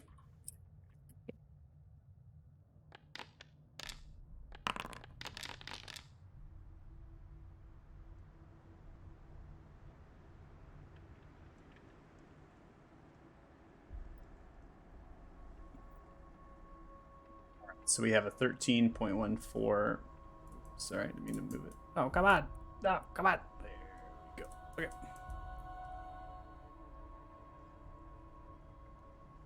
Wow, nice roll. 4, and then a 7 onto yours there. Yeah. So 27. Nice rolls. Fast as fuck, boy. Okay. So we roll our initiatives and we start combat. Ethrid's still 40 feet into the actual era, clutching onto the pillar itself. It is on the north east side of that, so it actually has cover potentially from targets as it's wrapped itself around. It's kind of at a sideways angle with clutching into the icicles. Its talons kind of grow into the icicles, ice walking, right? So it's just kind of clung onto there and it's just kind of sat. It now makes a move, almost reaching, and that's what's prompting the initiatives to be rolled. Yeah, you were up. Round one. Okay. And it has cover from where I'm standing. Technically, it has no cover from where you're standing, as you can see its head and its neck unstretched around. Okay, I'm gonna do bonus action insightful fighting. Okay. So that's. Hold on. You Let's can see if I roll high. Yeah, roll the check. No. Okay, so it's an 18. 18, nat 20. Okay. That's fine. Short bow attack. Okay.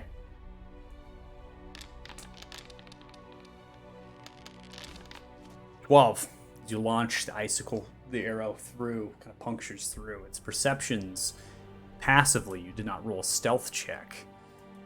Mm-hmm. Okay. Pass without trace. Fog emanating from your feet and moving around. There's a magical effect about this particular layer. I'm taking your attack as is, no advantage from surprise. 12 as it fires. It's not going to hit. Connects him with the scales and dances off the neck as it does fly.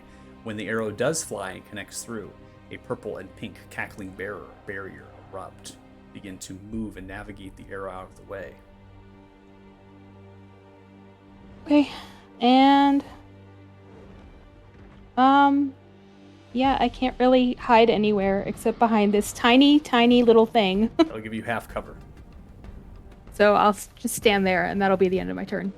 Okay. Thala, you're up next. Okay, if Heavy was on my shoulder when I got invisibility, would he just be a flying monkey? He would just be there. Okay. He wasn't. I wouldn't have done how to do that, but he would probably be flying around me. All right.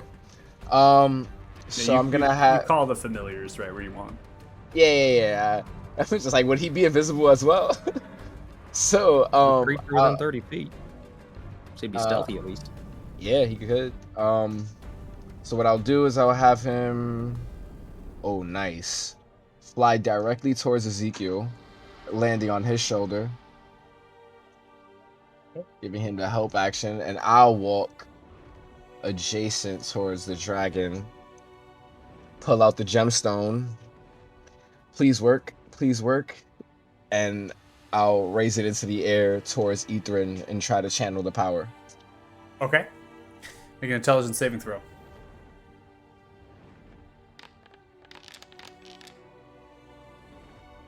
18, as you're beginning to alight, you see that the light itself is not nearly as bright. There's issues happening here. The voice of the feminine voice begins to emanate through your mind. The psionic screech is encroaching. You see the crushing of different icicles as you're holding it outright to potentially cause the fear effect, as was happened before, is not happening.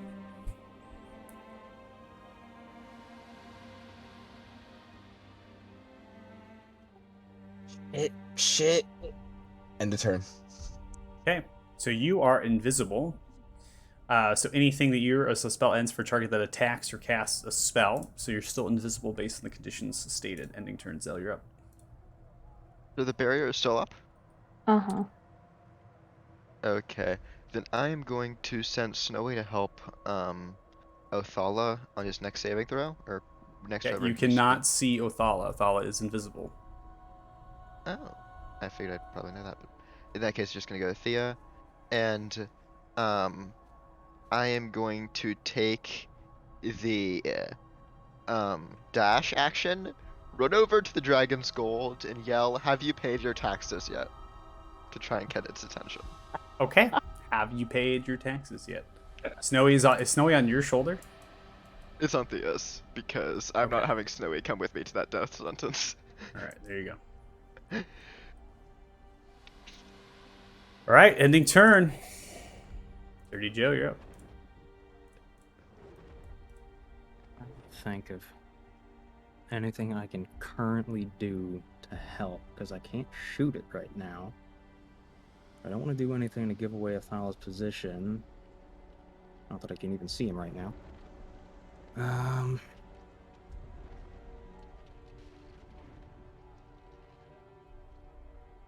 I'm just gonna go up to Thea, and I'm gonna cast Protection from evil is good. Who knows what this thing's gonna try to do? Oh wait, shit. You are No, I don't have concentrating on concentration Pass on. Without Trace. However, how seems as though the dragon was able to detect you. So what good the Pass Without Trace is difficult to understand. I don't know. It might come in handy. Well, fuck, I don't know. Is Hunter Sense gonna be valuable at all? We already know we can't attack this thing without the barrier down, so. And then Protection from Evil Good is not. It only does Aberrations, Celestials, Elementals, Fae, Fiends, and Undead. So there's Oh, not good. So there's not much good that that's gonna do. It's cool. It's damn the thing I thought can that do counts. right now.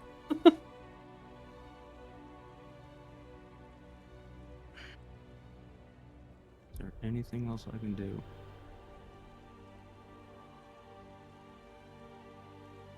Well, all right. Well, From where you Yeah, are, then you could back shoot one. at it, right? Right. Because that's where Yeah. I was. You can well, see I its can head shoot crawl. at it, but I don't You think can. it's gonna do anything. Head Well, scroll fuck around. it. Don't you have sharpshooter? Doesn't that ignore any kind of cover? It ignores As long as it's cover, it not does total not cover. ignore Yeah. magical Technically, the barriers, dragon though. does not take cover. That's not what it's happening. It's just like line of sight is blocked for some Yeah. of you, unless you're on the one side of this potential pillar. I'll go back to where it was before. And, screw it. I'll shoot at it. See if I can get its attention at least. There's nothing else in my bag of tricks at the moment. 21. As the arrow flies, it begins to thunk into the side of its neck. The barrier itself moving kind of slows down the velocity with just a small little tinge. It seems the dragon has taken damage. The arrow sticks in, but not a lot. Wait, what? That worked? Holy crap, that worked.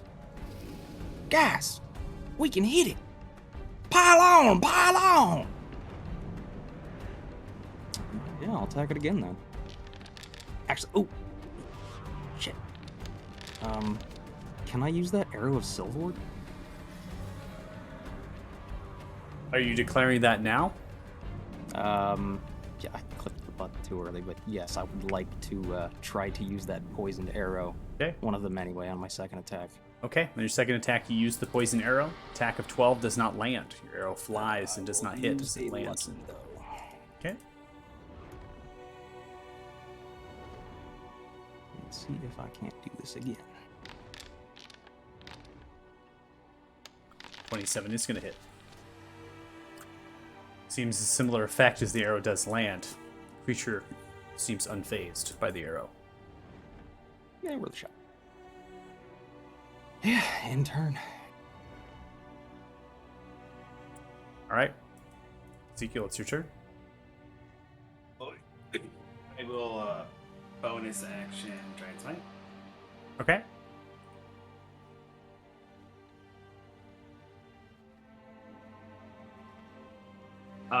So with my increased height, you let me know. With an action dash, that's a total of 60 feet. Am I able to climb up to Ethrin? You can, yeah. You can get up. Based on your height, you'd probably go up a certain ways and then just kind of swing upright, right, to strike at it. I'm probably going to put you at your height. I'll put you at like roughly 25 feet into the actual air of actual climbing into the icicles. No real check needed. There's many blunt objects and there are many different handholds and things to actually climb up there. And then you're kind of coming through and swinging through. So you don't need to move your token per se underneath. We can just move you to the side for that. You are being helped by heavy, so your first attack does have advantage. So did it take me an action to dash out to him, or just my movement?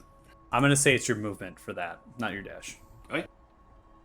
All right, then I will go ahead and use the Bane of Barathun to make 2 attacks. Okay.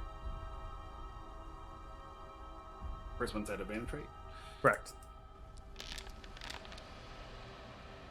24 hits. So, Bane of Marathon does 3d6 to dragon types, just an FYI. As soon as you come through, 24 is going to land. It kind of slices across one of the kind of jowl appendages of the jaw and kind of pulls and tracks its head back. It is going to take not nearly as much damage as the sword provides, as the barrier itself sustaining, cackling outwards, slowing down the velocity of the weapon. The barrier's still up. The damage is dealt. This dragon pulls back. Okay. Just because I don't want it to get out of my reach, I'm going to use my second attack to try to grapple this. I know I can't keep it from going anywhere, but I want to ride with it. Okay. Hell yeah. Go ahead and make a athletics check. Ride that there space lizard. 17. You're Hey, I'm 14 going to with action surge and advantage. do it again. Okay.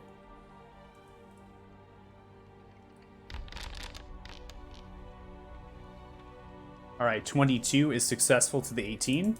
Target is technically grappled. And last attack. Holding on, attacking, grappling at the same time. We don't need to think about how that works. It's a nat 20! That was Oh so my good. god.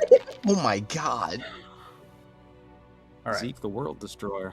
So we take 2 from Giant Smite previously, right? You rolled 2 Giant Smites. You wanted- Yeah, because I'm used to rolling 2 because it would have critted. Yeah. You have a max. I'm taking the 5 and then the crit 6, so 11 plus the 53 damage dealt.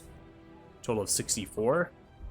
Again, not dealing as much damage as you could, but laying the critical across its neck as it lowered its head, potentially retaliate down and bite down. You're able to kind of swing wildly, pulling it there, and kind of hang on to the beast with the other hand.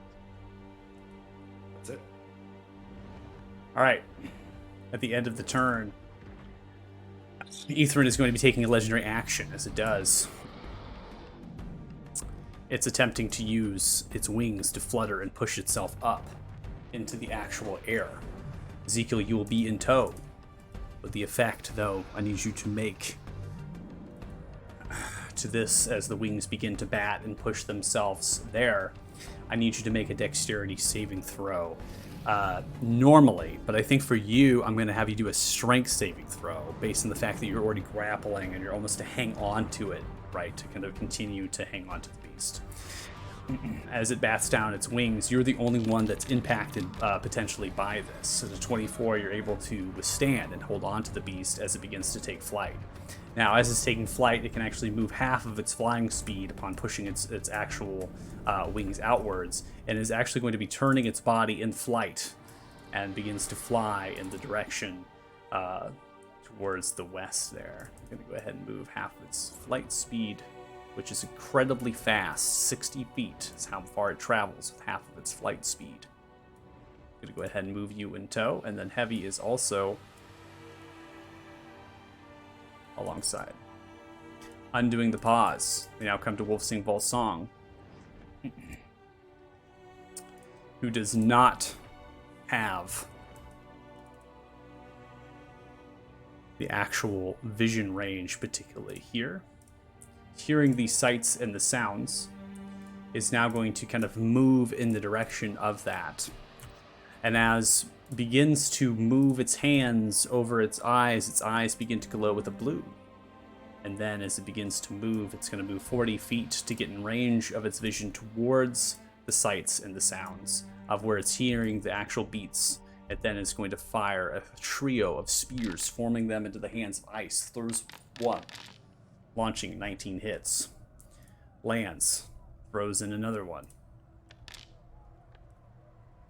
Lands, pressing into the beast, the barrier itself, breaking apart the ice spears before they can reach, but still puncturing like shrapnel as it begins to embed into the scales. The last one is just a miss as it lands too low of the flying creature.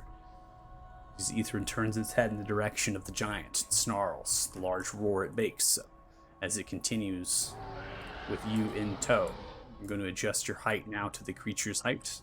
You're now unmatched with elevation here, Ezekiel, 40 feet into the air. We now come to Ithrin's turn.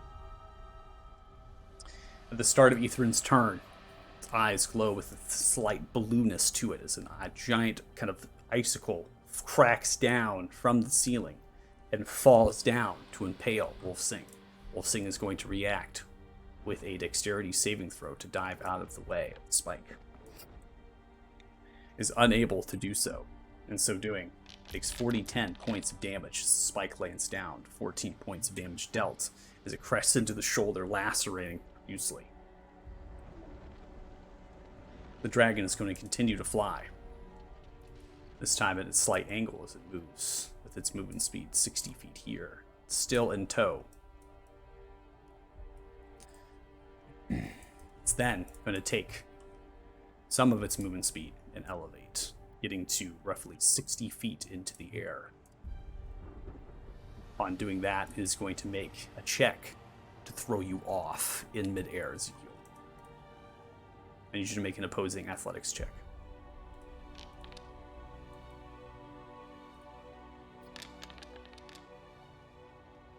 $16.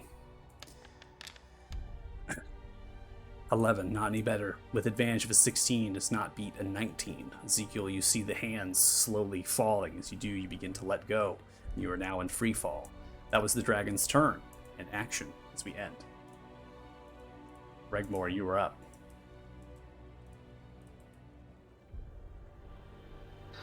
I'm able to see the dragon. You can see the dragon, yes. I don't like the dragon.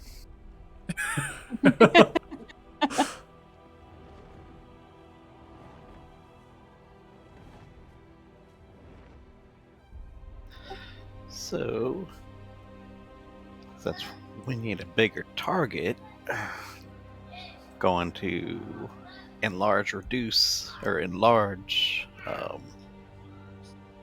we'll see. Okay.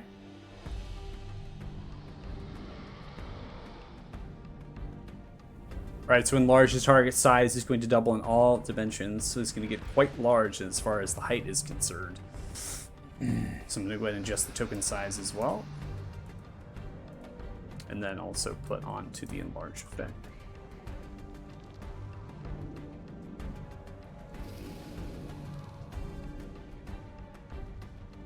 Okay. That up. Going to move. How high is this crystal over here? That crystal is large enough to get you total cover with your current height. Yep, going to duck behind the crystal because I can't deal with a flying creature right now. Okay. And end my turn. All right. Coming to the end of your turn. I'm going to have to reload here. 1 second. We're going to come to the top of round 2. As we come to the top of round 2, Thea, you cannot see Ezekiel anymore. Ezekiel is in the darkness.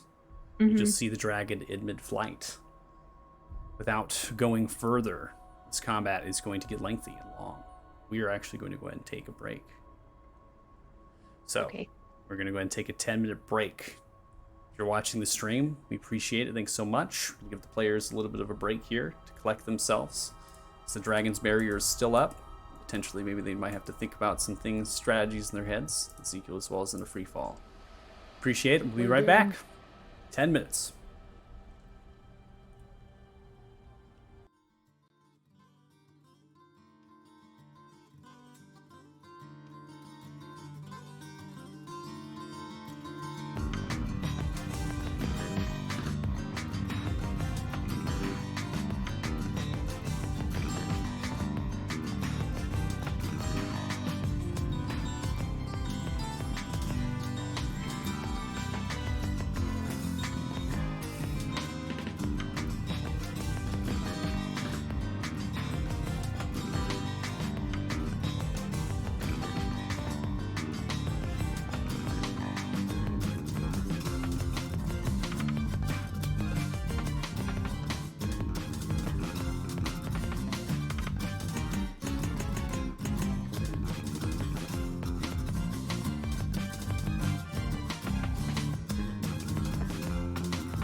All right, welcome back. If you're watching, thanks so much. We're gonna get right back into it with our fight. Thea, we come to you at the top of round 2. All right. I am going to run up to Wolfsang and ask to be lifted onto their shoulders. Okay, lifting on the shoulders. And then I'm going to take a short bow attack against the dragon. Okay, so you are still being helped by Snowy for your first strike here. Is it advantage? Can I use the arrow of Silborg You can. also? Okay.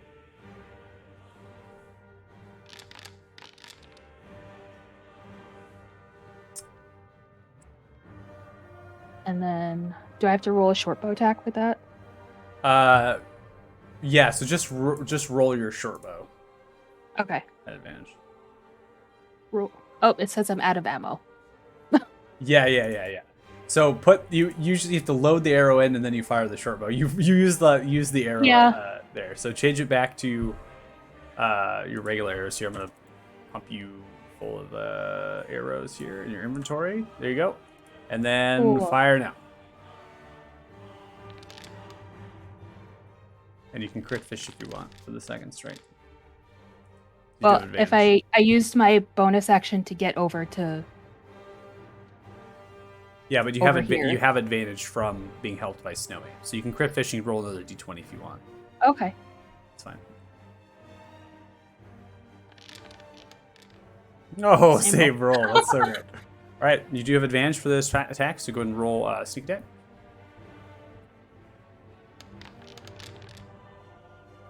All right, 8.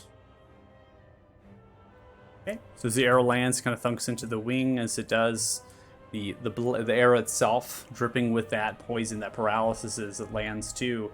It seems that this creature does not infect it. There's not an impact upon this to this creature. Okay. That's the end of my turn. All right, ending turn. Thalia, you're up. So Okay. you feel you've gone down 10 feet. You're at 50 now.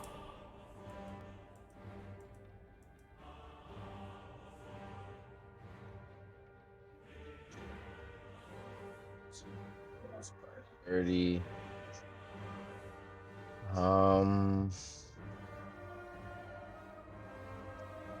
I'll just try again from afar to see if I could get it to activate. Okay. So you hold it out, right? And roll an intelligence saving throw. Yep. Natural 1.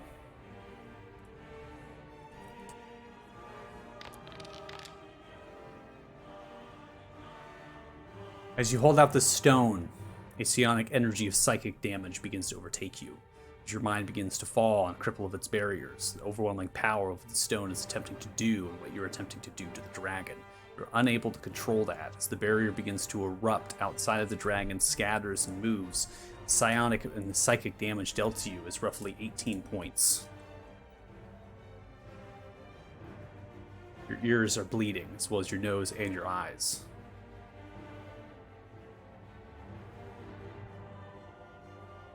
Does that break invisibility? Because I took damage.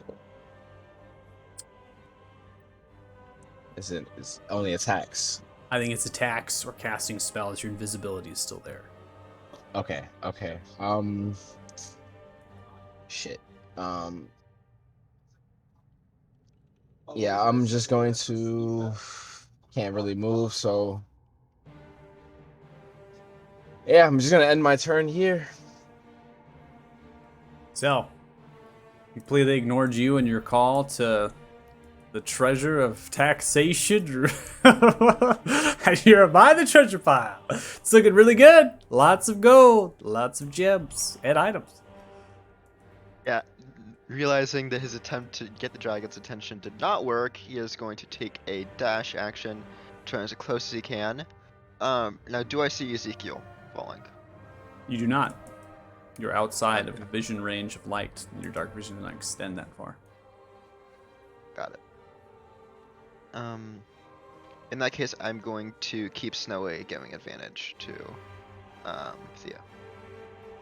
Okay. And end my turn. End turn. Dirty Joe, it's your turn. Well, still have one more arrow of Silvord. Maybe this big ugly bastard's just not quite drunk enough yet. So I'm gonna go ahead and... Well, so you said with large creatures, they get like 2 saving throws against being ensnared. Is that right? Ensnaring strike. Yeah. If they are a large or larger creature, it will have advantage on the saving throw. Something to note also, description, is that it's a writhing mass of thorny vines appears at the point of impact, and it will kind of wrap around the creature.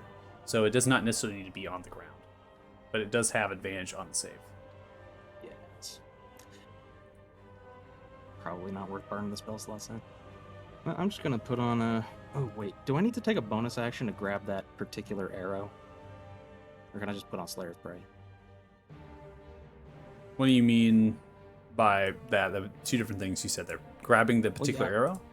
Yeah, I was gonna use that arrow of Silvord because I have one left. So you have 1 left? Yeah. Okay. You could just use your regular arrows and just say that you're consuming that one. That's fine. We'll just say you don't have any arrows left in your inventory. Actually, what is the range of Slayer's Prey? Am I even close? Slayer's Prey is 90 feet. Ah. In that case, let me... You are Here? just in range, I believe. If I No, I measured think I'm correctly. just out of range, but I'll just walk here in front of Zell.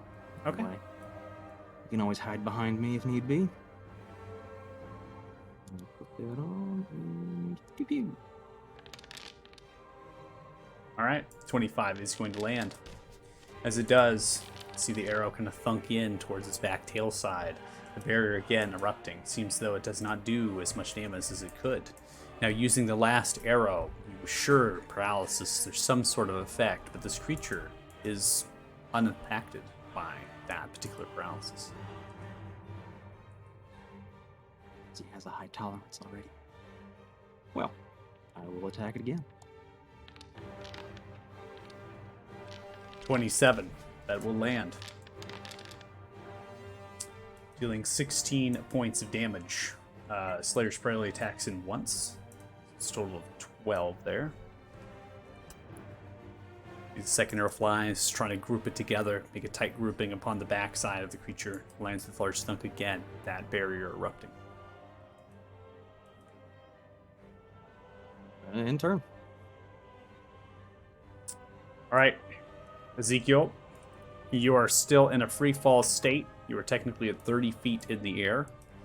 You are a creature size of roughly, will round you to 15 feet in height, I believe, as far as the spell is or the effect is considering.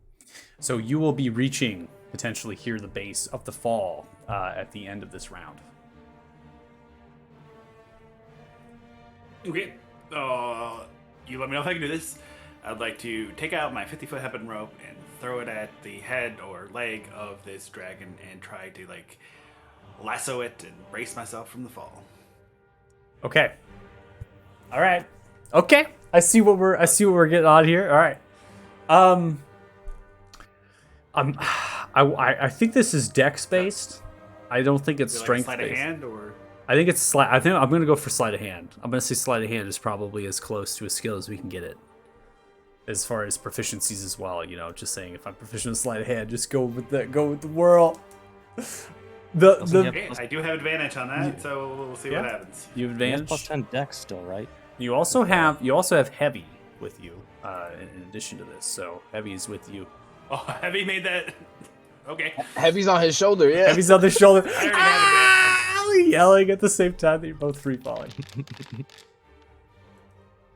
21. I'm gonna take it. I'm gonna take the rope onto the leg as it's in mid-flight. You kind of throw it on to lessen down your fall. You're now kind of in a swinging motion, right? So you're kind of swinging, and now we're gonna go ahead and also I'm gonna move you just a little bit, kind of come here maybe through the swing, right? As you're kind of now catched on in the force itself, coming into the visible range. I'm also gonna knock you down another 10 feet at the end of your turn here, going that you're kind of swinging through to get lower as well. Okay. What did that took my action? That did take your action, so you can lower yourself down at this point. Get yourself down to the ground. Yeah, I would like to try to lower myself to the end of the rope, but still hold onto it and wrap it around my hands to brace it to try to like kite this, make a dragon kite and keep him from flying around. Okay. So I'm going to put you at 0 feet, so it's going to be the rest of your movement speed. And then kind of wrapping around, we'll take the actions in stride later, but you're in the process of landing, you're in the process of getting it wrapped, you're attempting to do this, and it has yet to be fully done, so there's no grapple restraints at current. This is still in like a process-like thing is what's happening.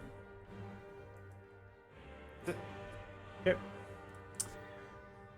All right. Now come to Wolfsing Volsong. Okay, Wolfsing Volsong being enlarged, but it's already extremely tall to begin with. So actually, Wolfsing Volsong is at the height of the dragon in current as far as the height is concerned.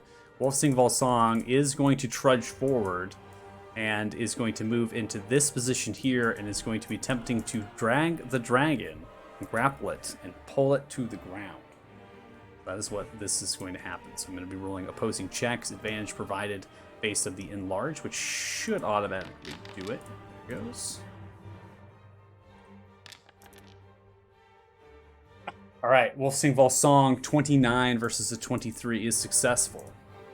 As that is dragged, we're going to come here, and then I'm going to have it kind of in a swinging motion. So I'm going to bring the dragon around, and then I'm going to lower the dragon down roughly 20 feet to pull about 40. So it's in the process of being brought, swung around. So that's where the station here is. And then as far as you, Ezekiel, is concerned, right, you're still holding onto the rope. It's getting loose, and you're kind of taking it in stride as Wolfsing is taking the action to do that and grapple the beast. Now, we come to the dragon. As the dragon is in the grapple condition coming through, it's going to take its multi-attack aimed in the direction of Wolfsing Volsong, so coming in the same angle as they're actually in that reach. Upon doing that, as it comes through, it's going to let out a roar.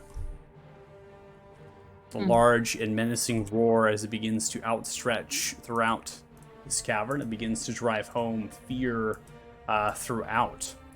As the fear begins to come outwards towards, I'm going to go ahead and prompt individuals to make a wisdom saving throw. You're going to notice that there's some of you that might be left out of this equation. Othala, I need you to make a wisdom saving throw. And then I believe you are in range as well. Zell, I need you to make a wisdom saving throw. Ezekiel, Regmore, Dirty Joe, and Thea, you are all immune to this frightful presence of the dragon, as your eyes glow briefly with a slightish blue, such as that as Wolfsing. There are a slightness of the gift of Thrym is invoking at this present time, providing you that you are immune to that effect. Now, familiars aren't going to have to roll saving throws to this. This is really only impacting. Yeah, I accidentally selected it, but I rolled again. Okay. Okay. Either way, so Othala with a 16 and with Zal at a 20. Both of you are going to succeed against this dragon's frightful presence and maintain composure against it. Yeah. Flick a little bit because frightful presence sucks. Just so far, I've had players literally frightened for the entire combat, and it is not fun. All right. So first, a bite's coming out towards Wolfsing Volsong. 17 is going to hit. All right, Wolfsing Volsong takes 29 points of damage as the bite lands into the shoulder. It's then going to take its claws, once slicing through. So rake, 22 hits. That deals a total of 11 points of slashing damage as it rakes through. And then it's going to come through for a third strike, a second claw attack as it does. 17 is going to hit Wolfsing Volsong. Wolfsing Volsong has patchwork armor. It's taking the blows. 11 points of damage dealt. Is wounded from the blows. Continue the grapple in stride. And that is going to be the end of the dragon's turn. Regmore, you're up. I would like to use reaction sentinel attack. Or actually, I gotta make sure if it's a creature or if it's an ally that's within 5 feet.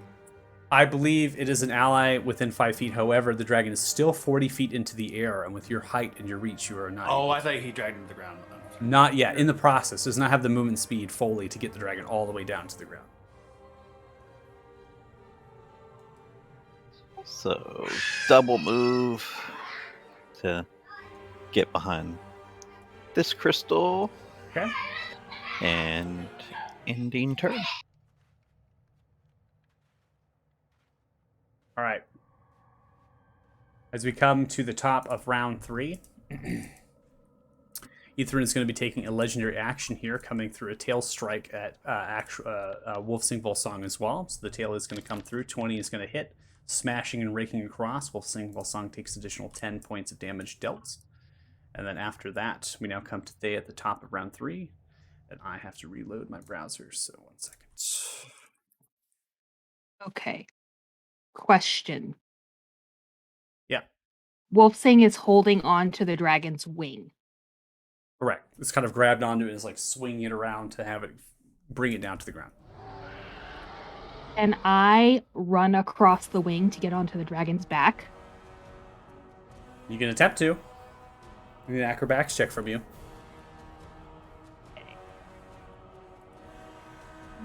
Check.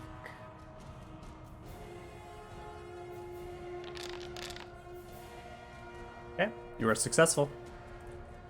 Okay, so I'm gonna run across, get onto its back. Here. And take 2 short sword attacks against it. All right, the first one has advantage as you are being helped, I believe, by Snowy. Yes. 24 does land. And I get sneak attack because Wolfsing's right there, right? Yes, you get sneak attack because Wolfsting's right there, and you also have advantage, so you're being helped. So you do it. Well, 8, 9, 17. Okay. Alright, and then second short sword attack. 12. It's not going to land. You come in through the second strike. It hits into the dragon scale thick. Icicle covers. It kind of breaks off and does not go through. Right, and then that's the end of my turn. Othala, you're up next. Hey, wiping the blood that no one sees. Next, you're so visible. Yeah, at least we failed in silence, and nobody knows. The rest of your party going, what the hell? Where's Othala? What is he doing? What is he supposed to be doing? I'm just horrible, guys. Sorry. All right, I'm gonna run behind. We'll sing. I'm gonna whisper. Damn, I'm not even gonna speak. I'm not gonna say nothing. All right, I'm just gonna take out the stone again. But before I do that, bonus action is potions are bonus actions, right? Potion of healing, or is that a full action? It's a bonus action. Okay, so I'll take the potion first. I only have the regular healing, so Okay.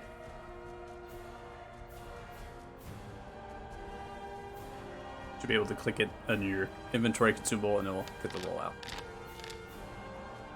that's All right. super cocked. 7 points. Okay, and then I'll use the stone. All right, make an intelligence saving throw, please.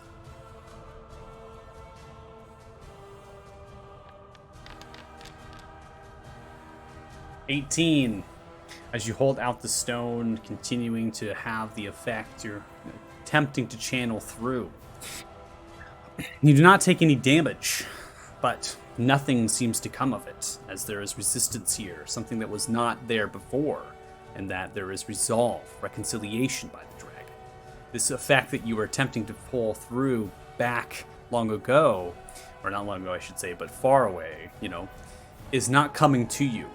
And you're attempting to pull through, but there is hesitancy here based on what you're attempting and pulling through. Any further is going to attempt more saving throws and potentially more harm to you.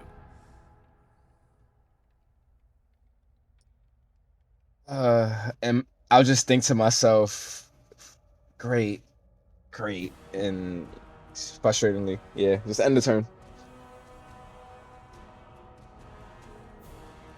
All right. So, is your turn? So, is the dragon, how is Olsenver's song kind of grabbed onto it? Like, it's on the wing? Like, is it still kind of like about how much of it has it grabbed? Think about a roller coaster. You got your scrambler. It's like, it's swinging it around. I mean, you're talking like holding on, if you're holding on to something and you're bringing it, around you and your body, you can't just take something and that has velocity and pull it down, right? You have to go with it, so it's almost directing it towards the ground as it's holding on. This creature, even though Wolf Sing is gargantuan now, right, massive in size, the dragon is still larger. So you're talking about different sizing here. This is the best that Wolf Song can do, is just take with the velocity, take with the weight, and try to get into the ground. If the dragon were to stop resisting, does it look like it would take damage, like from smashing into the ground? The dragon is resisting, so yeah. But if you it can were to stop for some reason. Yeah, you might have mentioned fall damage, like crashing into the ground. Yeah. Got it. Okay. In that case, I am going to run. Actually, it doesn't matter since that's too far. Yeah, in that case, I'm just going to take an action dash, run up to Ulsink, and ask him to bring me on his shoulders. And then I'm going to take my extra 5 feet to just move a bit closer on him to the dragon. Is Wolfsing male or female? Just so I know. That actually has not been declared. There's no gender been assigned. As far as the way that they look, their musculature, it could honestly be either or.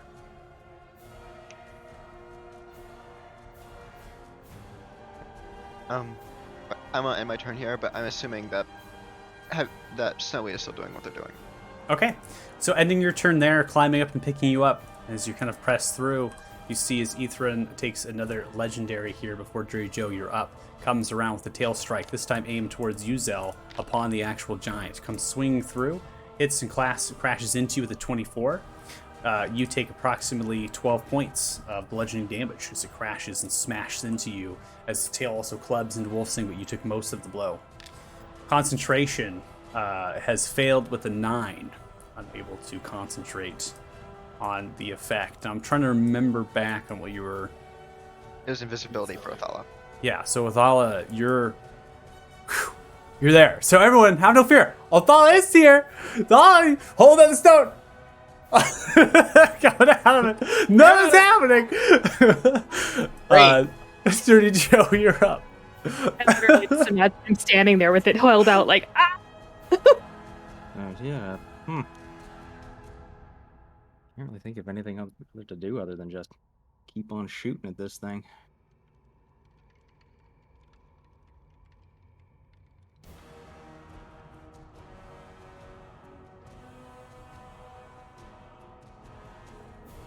I guess the party never really, we never attempted to use anybody else's stones, did we? When we were messing with them before. No, we didn't. So we don't know if it will or will not work for somebody else to attempt to use this one. Although it is likely that it won't. Yeah, I don't know. I'm just gonna shoot it. Okay.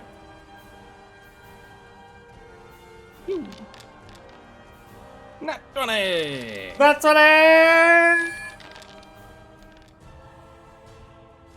Alright, so max Slayer Spray for this one, 617, 726. Okay. 16 there. Shoot it again. Alright. Arrow thunks into the center wing of the left side. Another Damn! Look at that! What is it? 1 in 400 Madam. chance there? That's crazy. Alright, 1 in 400 chance of the 2 nat 20s coming through. No Slayer Spray there, so there's the 19 damage dealt. So I'm going to take Slayer Spray in the second one there. Again, similar fashion, the barrier is still there, erupting outwards, slowing down the velocity of the attacks, lessening the damage dealt. Keep it away.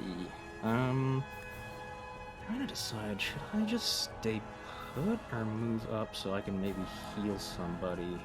I still have 2 spell slots left. Yeah, I'm just gonna move forward. So I'm gonna go right up next to this pillar here and turn. All right, Ezekiel, it's your turn. All right. How high? So it's 40 feet above me. I'm about 15 feet tall. How many feet to get on top of this dragon? So it's 40 feet above you. Obviously, there's an underbelly, but I'm calling the 40 feet base there. So right now, you're a 25 feet difference, 20 feet to get to your reach point. You're on the rope. You have it done there. So you have 25 of actual foot rope towards I think the front left is where you're kind of holding on to. If you take your action and then maybe attempt to assist, if there's an opposing check, Wolf Sing Ball Song, right? You can assist, kind of bringing it down. In that regard, so giving it potentially advantage. But Wolf Sing Ball Song is large. It's going to have advantage anyways against the check.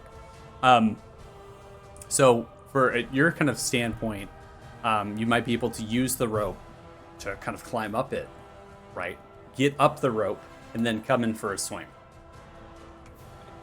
I will do that. Yep. So I will say that there. So your first strike, I believe, has advantage. So you're still at heavy. It's on your shoulder the whole time. Breathing heavily. The stress of falling, but could fly, but still stressful.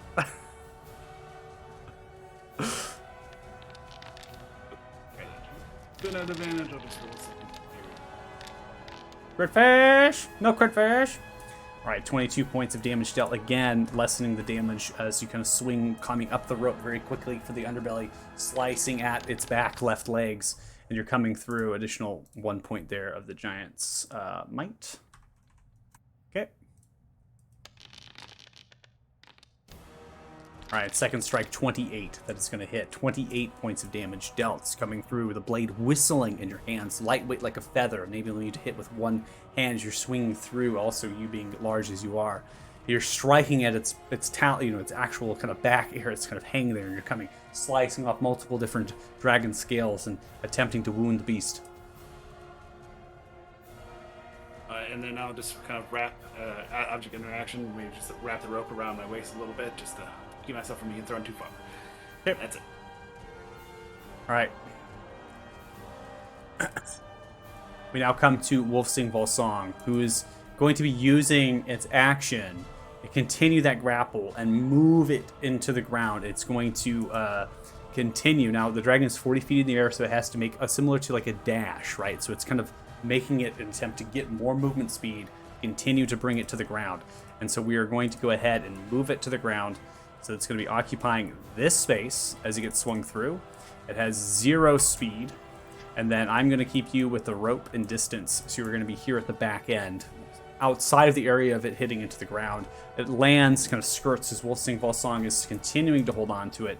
And then Wolf Sing Volsong is going to sidestep a little bit. Zell, you're still on the shoulder here, it looks like. And then we have Thea, you are still on the back. So I'm going to put you here as it kind of crashes and lands down. Now, you're underneath the creature right now. The creature's massive. You can go into the space as much as you want. As the creature does land, Wolf Sing Volsong has spent its entire action and its movement to do this, to bring it down into the ground, and continues to grapple the wing and hold it into place. We now come to Ithran's turn. Ithran is going to stomp into the ground with a large crack. Some of the ice begins to splinter as another icicle begins to fall down. This time aimed towards you, Ezekiel, at its backside. As the icicle begins to come toppling down, I need you to make a dexterity saving throw.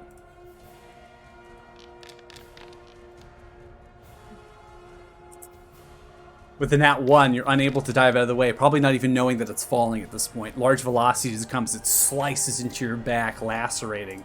You take approximately 11 points of that damage as it comes lacerating through. Now, all of a sudden, the wound at your backside begins to slowly kind of curl and brace from the actual impact. And I'm going to be going ahead and putting on some health back to you, showcasing that you have actually resisted the piercing damage that the icicle has done as the gift of Thrym continues to unveil itself to you in pulling back those layers as it goes. Now, Ithran is still grappled, but it's free to move as it's pulling its wing. Wolf Sing Volsong is kind of holding it back, doing its best it can. It then is going to make a series of attacks. The first bite is going to be what it rotates and sees. It comes to Dirty Joe as it comes with its mouth smashed down with a large grasp of crunch, crashing into the earth. 20 is going to hit you. Dirty Joe, you take approximately 21 points of piercing and cold damage. You only take 19 of that as you notice that there is a kind of an aura emanating from your flesh, bluish in its glow, maintaining almost composure, if you will. from a gift of Thrym, potentially resisting some of the cold damage that would be dealt from its mouth, from its jowls. It then is going to take a claw attack over towards Wolfsing Volsong, which is grappling, coming and slicing. 23 is going to land, deals 11 points of slashing damage there. And it then is going to come and strike down into the ground where it sees Othala now crunching down. As it does, smashing down into the earth with a 13. Othala, you dive out of the way, narrowly missing you, and it slowly moves its head. Bear of the White Stone, you coward, face me. You see, Regmore, it's your turn now. And you get the Sentinel off. Go for it. Yep. Woohoo! Do I have... I don't know. I guess I don't know if we can flank this creature or not. You do not get flanking at this present time. So now that it's not looking at me, Regmore, watching Othala do his stone thing, is going to attempt to pull out his, and I guess try to concentrate on it. He hasn't played with it to know. Just hold it up towards the dragon. Okay. You hold it up towards the dragon. Yep. Nothing happens. Oh, that didn't work. Worth a shot. Hey man, I tried to play guitar at it earlier. It didn't work either. Going to move up right behind its legs, and wild shape. Okay.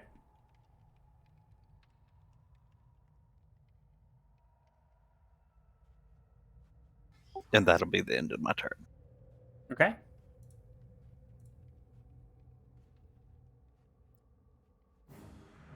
You want me to Wild Shaper, or you got it? I got it. Okay. All right. At the end of your turn, Ithrid is going to be taking legendary action as you Wild Shape running forward, kind of underneath it. It's going to smash down its tail at you, Regbor, in your polar bear form. So it crunches down into the ice. You're hit with a 27. That deals 10 points of bludgeoning damage to you. Thea, it's your turn. I'm still on the back of its neck, right? That's correct. You are on the back of its neck. Yep. Okay, so I'm just gonna move myself back over there. Just so I Yeah, know. You can also have yourself off as well. We can always interpret that you're there. Okay, and is Snowy still helping me? Yes. I believe Snowy has always been declared to help you. I have taken that unless stated otherwise. Okay, so 2 short sword attacks again. Okay. Coming for the first strike, 25 is going to land. 12 points of piercing damage, attack on sneak. Additional 3. And then second one. There it is. Nat 20! How many Nat 20s can we get? It's crazy! So many Nat 20s! Yeah. Oh, can you imagine if you waited for the sneak? Oh, no. No. So sad. Okay, coming for It's strikes and strikes. The barrier sizzling around it as you're trying to find the grooves in the scales. You're able to puncture both times. One time you're sliding in a little bit deeper than others. You pull it out. This kind of reddish, bluish blood begins to pour out of the creature, slowly seeping from underneath its scales. It's the end of my turn. All right, entering your turn, but before we come to Othala, it's going to take another legendary as it is. It's actually going to come around and whip its tail over towards you, Ezekiel. So it comes one side to the polar bear and then now swinging it back around towards you. It's going to make that tail strike. 27 is going to hit you as it comes thrashing around towards your legs. You take only 9 points of bludgeoning damage, which you would have taken 19, as around the legs as it comes through, there's this glow, this orb pouring out almost of this kind of bluish, kind of this dancing little lights that you saw at the bowl of the statues, kind of brunting the flesh as it kind of hardens towards and does not deal its entirety of damage. Thala, it's your turn. This is not working. And I think this is gonna be the last time I try to do this. I'm gonna walk right in front of Ithrin, like right between his claws. Where is he tall enough that like I could reach his chest or anything? Or You could not reach his chest. If he is in all fours like this, his body is completely elongated. I mean, way further than the token. Right now, he's actually most likely, as far as the token's concerned, he's picked his chest up, and his head's kind of corked, kind of like this. And so you imagine Thea is in like in a riding position at the apex, or say the low point of that neck as it comes through. So you can hit his chest, you can hit its feet, you can hit its talons, and also its wing, which is being pulled down by Wolfsang. All right. Bump that some bitch. So I'm hold the stone and I'm gonna press it right against his leg, holding concentration. See if that would do anything better. Okay. Make an intelligence saving throw.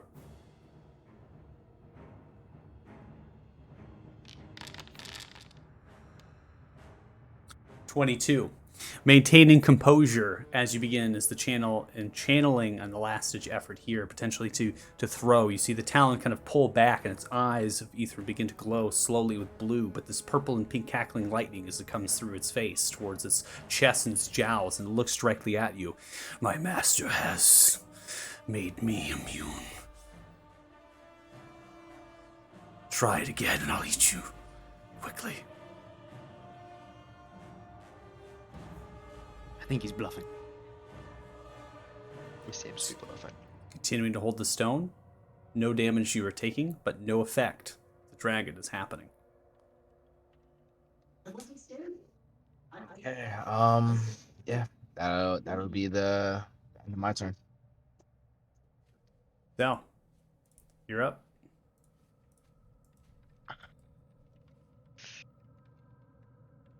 I'm going to try to run onto its back, kind of like behind where Thea is, then throw the rope around its neck, and kind of, you know how like the kind of way people hold like a horse, the like reins of a horse, like that, but it's going around the neck instead. So I'm trying to make sure I don't get knocked off, basically. So currently you're on the shoulder of the giant.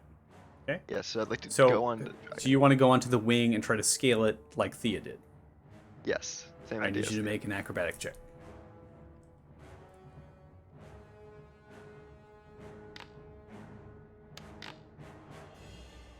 (17).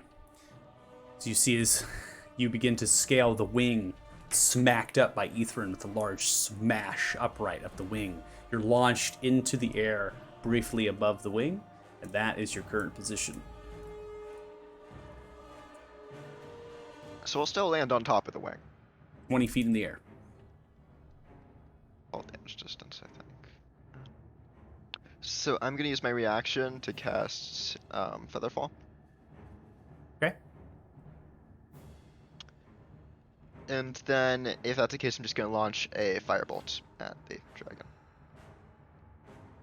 So it was an action to potentially scale. That's where the acrobatics came from. Oh. So it's an action to do what you Okay. did in your maneuver. You were unsuccessful, so the dragon took its athletics to attempt to oppose it and attempt to get you off its. Yeah, then just Featherfall so I don't take fall damage. Okay. And Snowy will keep helping Thea. Okay. All right, Dirty Joe, it's your turn. Yeah. Just gonna keep on shooting it. Shoot, shoot, shoot, pew, pew, pew, kill, kill, kill. Although,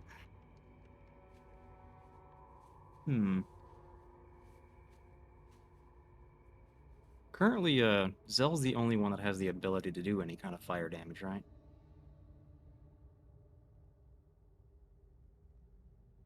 I can't. I mean, maybe. Yeah, As far as I know. mean, as far as Yeah. what your character probably has seen, as far as fire damage.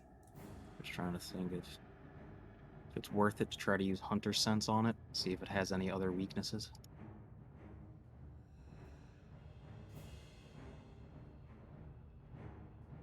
Well, you know what the hell.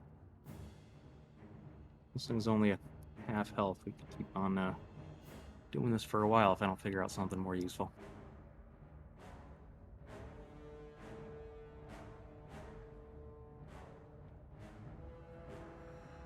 Do I discern any kind of vulnerabilities? So this particular creature that you're sensing, the Yeah. dragon. Mm-hmm. You know that the barrier has been resisting all damage, regardless of type. The creature is also immune to cold damage. It does not sustain anything from that. Beyond that, there are no vulnerabilities that you are observing from the creature or can feel from your sense. Oh well, that's a shot.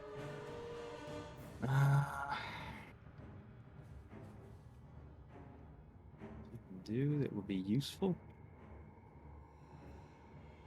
I mean, that was my action.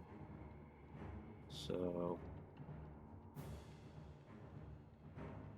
I don't think I want to use the health potion yet either, just in case I need to give it to somebody else.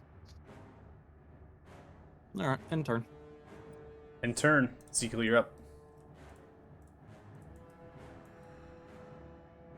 I'll look down towards the protection on my leg and see that beast. Thrym is on our side.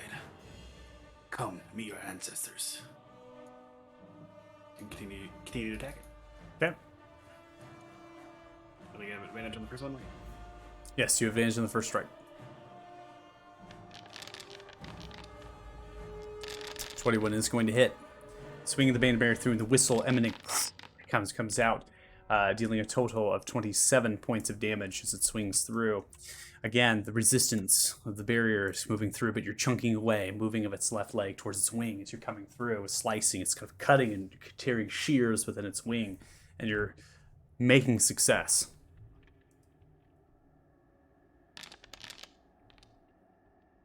Nat 1. With giveth of nat 20s, will taketh with nat 1s. Just a bad miss as it pulls its wing back as you kind of crash into the ice, slices through, brittleness kind of comes in lots of shards and things, and you maintain your composure. Again, it's just a bad miss. Okay, bonus action, second wind, and turn. Okay. Second wind, put 9 points to you. Ending turn. We now come to Wolfsing Volsong. Etherid is going to be taking a last legendary, coming across with the tail with a strike towards Regmore once more with the tail. So you notice it's going to be back and forth as it swings. Tail strike of 19 is going to hit you as a polar bear there. You take 10 points of bludgeoning damage as it smashes through. Now Wolfsing Volsong, even though grappled, is going to let go of one of the hands to continue to hold the wing, and then pulls up on the axe, and is going to come in for a series of 3 strikes. First strike is a nat 1. Maintains composure on the grip, but in exchange loses one of its attacks. Only has 2 this time. Goes into the second. 29 is going to hit. As it comes chomping through, it's going to land 20 points of damage to the creature. As it slices into its wing, notice the damage itself. The bear pulls back. He yells outwards. "A bear, you're still up!" And he yells outwards and sees now you in kind of mid-air here, Zell, from leaving its actual back, and then uses its free action to kind of snag you from the air and put you back onto its shoulder. It's then going to end its turn, continuing to maintain its composure of its grapple. We now come to the dragon's turn. The dragon is going to crunch through. As it does, it's going to lower its mouth down and begin to breathe a cone. This large breath begins to fill the void in space. It's aimed into space. I'm going to go ahead and put it down upon the ground. Frontier.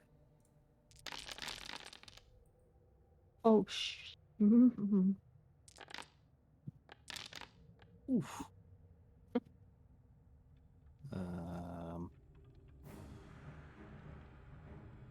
Should I burn a lucky on this?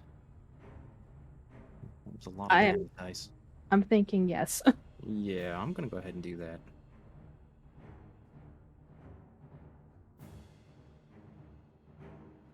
Okay, make another Constitution saving throw, please.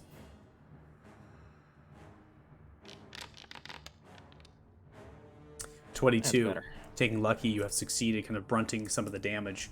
You notice immediately that there is a spirit and aura invoking through, a gift of Thrym, perhaps, enabling you resistance to cold, specifically. Zell, you are not targeted by this. Simply put, as Wolfsing Volsong has actually let go of the grapple to move its body in attempting to enable you full protection from this cone. So this cone would have been positioned a little bit, include you as well as Sturdy Joe. So I intentionally kind of had it more towards Sturdy Joe. And so he's kind of shielded you from the cold. This breath as it shoots out. And you notice Wolfsing takes no damage, just is immune to this. It just takes nothing. Icicles are forming a little bit, but you're shielded. Othala, scales white dragon scales begin to form across your body, and your flashes are holding your hands out as it moves in a kind of a point down and then kind of sheds outwards. And the scales themselves brace and fold and protect you away from the cold. The only person in this that actually takes damage is going to be Dirty Joe. Dirty Joe, with a success to this, you are actually going to half 51 points of damage, and then you half that again because you have resistance. You only take 12 points of cold damage because of the gift of Thrym and spending your lucky point. Could have been a lot worse. It's prompting me for another save. Do I just exit out? It's concentration for your pass without trace. You are going to succeed on that with a nat 20. Nat 20! Maintaining the pass Everybody without trace. is still stealthy. Gonna go ahead and remove the template there. The dragon, free from the grapple, pulls itself, kind of shifts its body, but surrounded, maintained in all sides. It's aware of its presence, kind of postures itself, continuing to fight. Regmore, you're up.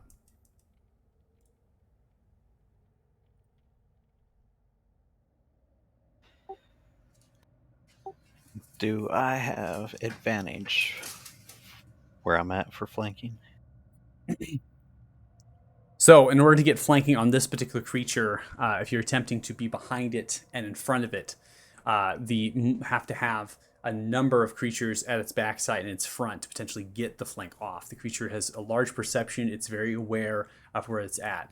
Now, you have Othala in front of you. You also have Dirty Joe, and you have Wolsing Full Song. So you have enough creatures in front of you to get advantage at its backside, kind of shifting with its weight and continuing its backside. Ezekiel, the same kind of goes to you if you're going to shift your position over towards its backside and attempt. But if the creature rotates, puts you onto either side or backsteps and things, that could change.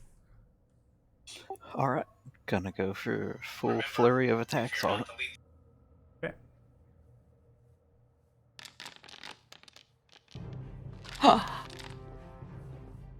Nat 20! I'm going to give Brett. All right. 14 points of damage as you bite down, clipping away on the scales.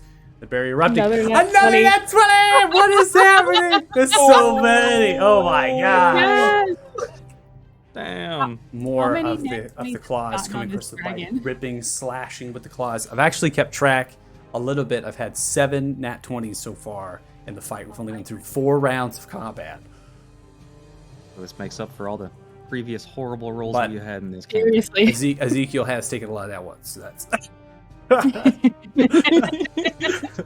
It's just making up for all my low rolls from all the other combats. Yeah, same here, man. I think I've gotten the most natural ones out of anybody.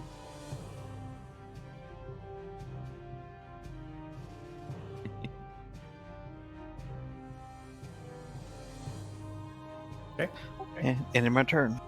Ending your turn, so as you hop to the top of round 5 with Thea, before we get to you, the dragon is going to be taking another legendary here to swing its tail, now whipping and turning and rotating its body. And it's going to strike at you, Regmore, getting hit in the backside, kind of smashes the tail down. 15 does hit you in the polar bear form. You take 14 points of bludgeoning damage as it crashes through. Thea, you're up. All right. 2 short sword attacks. Okay. And Snowy is helping on the first one. Correct. 19 hits.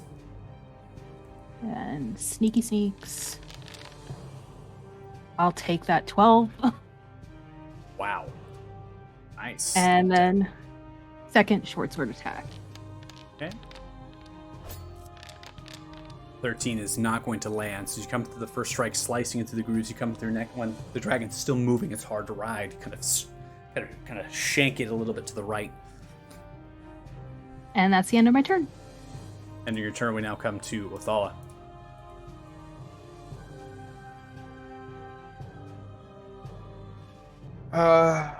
It's not working.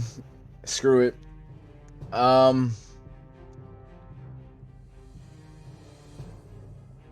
Gonna just open my mind and cast Mind Whip on the dragon.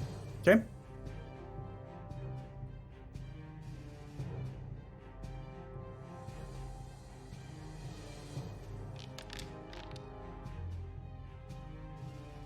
All right, so as you cast Tasha's Mind Whip, the barrier itself Seems that that effect, giving out the saving throw to penetrate through the mind, would otherwise do damage as it failed the save. However, it is going to be spending a legendary resistance to succeed instead.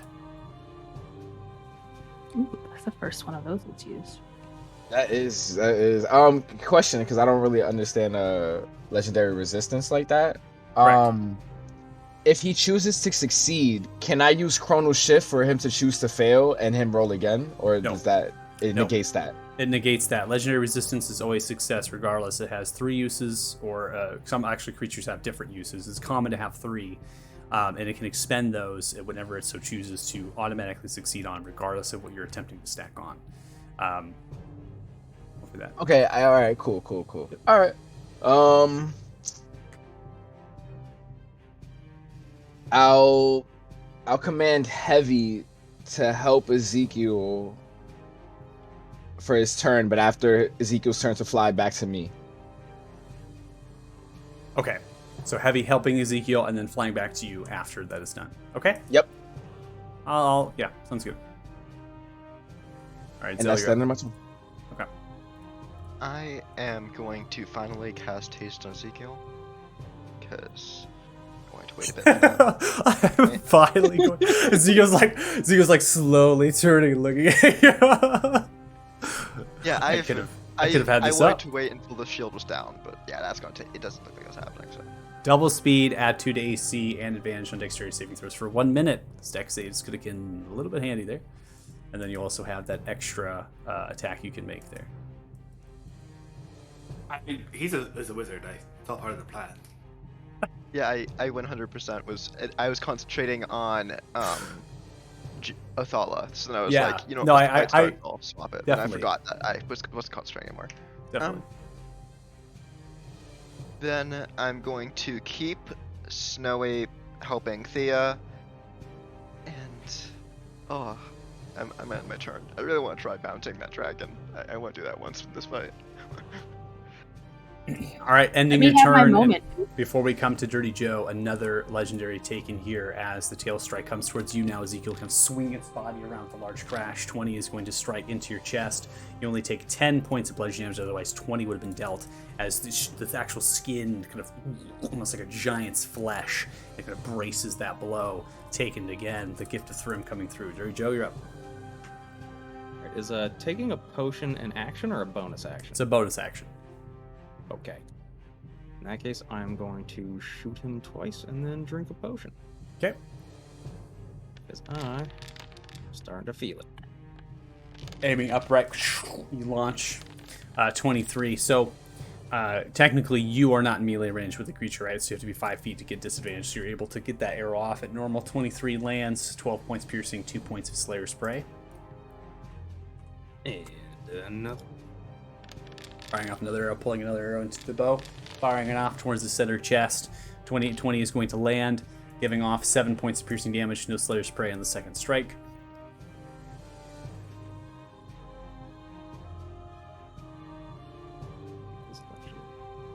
This time. Pop in the pot. Let's see.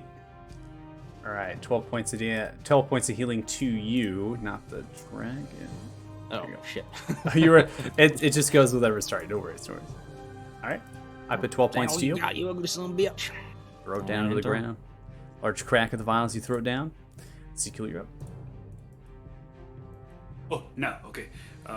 We'll use my hasted speed to get. I think this is flanking with Wolfsong. Correct. Does that give advantage? Yep. Advantage on your strikes. I will make 3 attacks because of the hasted action. First strike coming out. 21. That's going to land.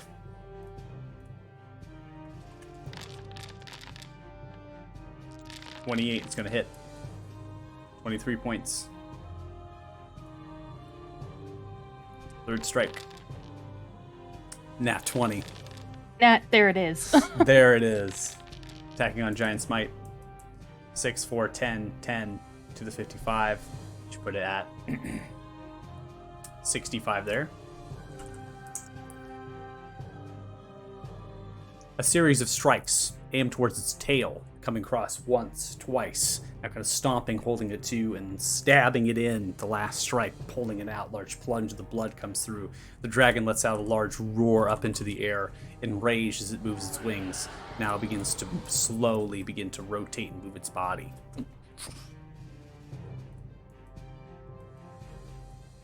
And bonus action, I'm just going to take a potion. Okay.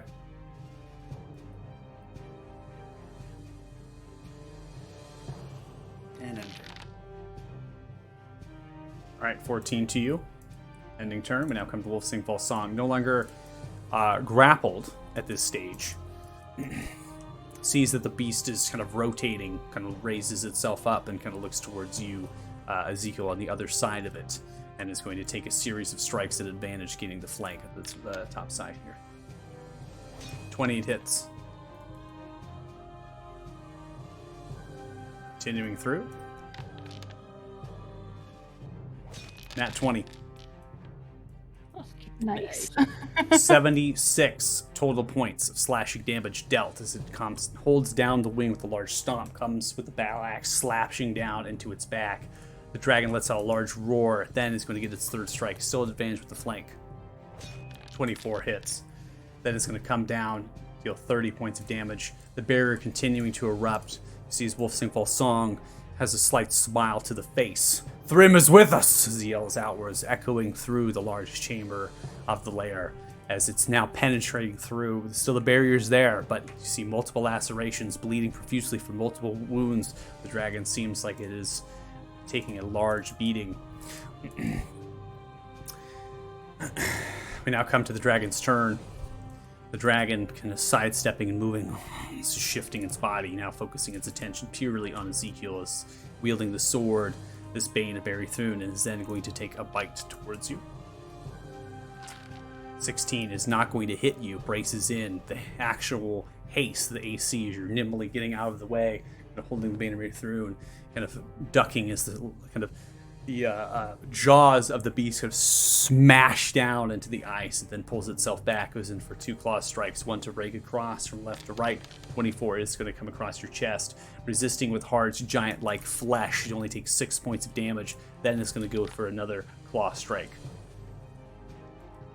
17 is going to miss as you dodge out of the way of that strike, smashing down to the ground. Enraged, throws up its kind of head, lets out a roar as it holds itself back. Regmore, you're up. Going for double attack again. Okay. Still with advantage. No, you're not flanking anymore since the dragon rotate position. You either need to back yourself up or you need to come wrapping around it.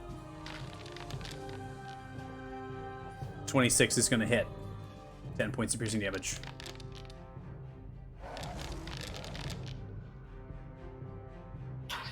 And 11 is not going to hit. ended my turn. Ending turn. Thea, before it gets to your turn, Ethan is going to be taking a legendary. Popping its wings, it begins to take flight. Begins to pushing as fast as it can to get into the air, potentially get outside of the range. You on the back, placed into this position that you will have to attempt to save as well from this effect. Now, your Sentinel will take into account as it's leaving your threat range regardless of it using its things. One thing to note here, though, you still have to potentially save, right, as the wings begin to beat while this begin to attempt to knock. Unclear if it is attempting to fly off or attempting to knock prone of this actual legendary here. So, I need everyone to make a dexterity saving throw, except for Zell, who is still currently on the shoulder of Wolf Sing False Song.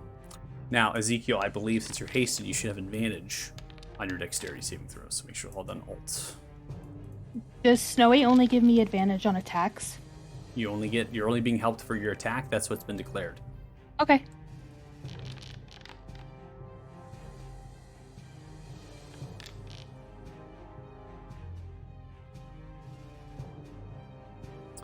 Okay. Thea with an 18, you are being knocked off. With an 18, as the wings begin to flap, you are now rolling off and you're falling down towards the ground off its backside. I'm going to put you in this position, and I'm also going to put you into a space of 15 feet above the ground as you're kind of knocked off of it. And you're beginning to roll off the back as you're beginning to fall through.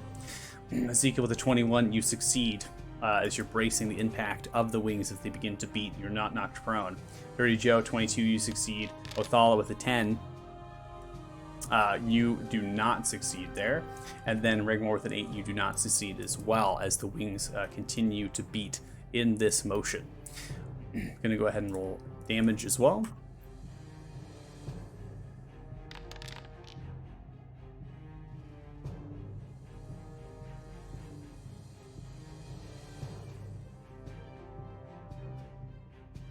Alright, Regmore, you are knocked prone in your bare state, and you also take 11 points of damage. That is going to revert you back to your other form. I'm going to go ahead and restore you, and then sublet the additional 3 over, which taps into your temp. You are still knocked prone as you come out of the shape. Othala, you had a fail here. You take 11 points of damage from the wings beating and are knocked prone. Wolfsing Volsong has failed, takes 11 points of damage. The bat of the wings kind of comes into a small kind of sit down position, still maintain onto the shoulders, breaks you, Morzel, crashing back from the actual wings at the begin.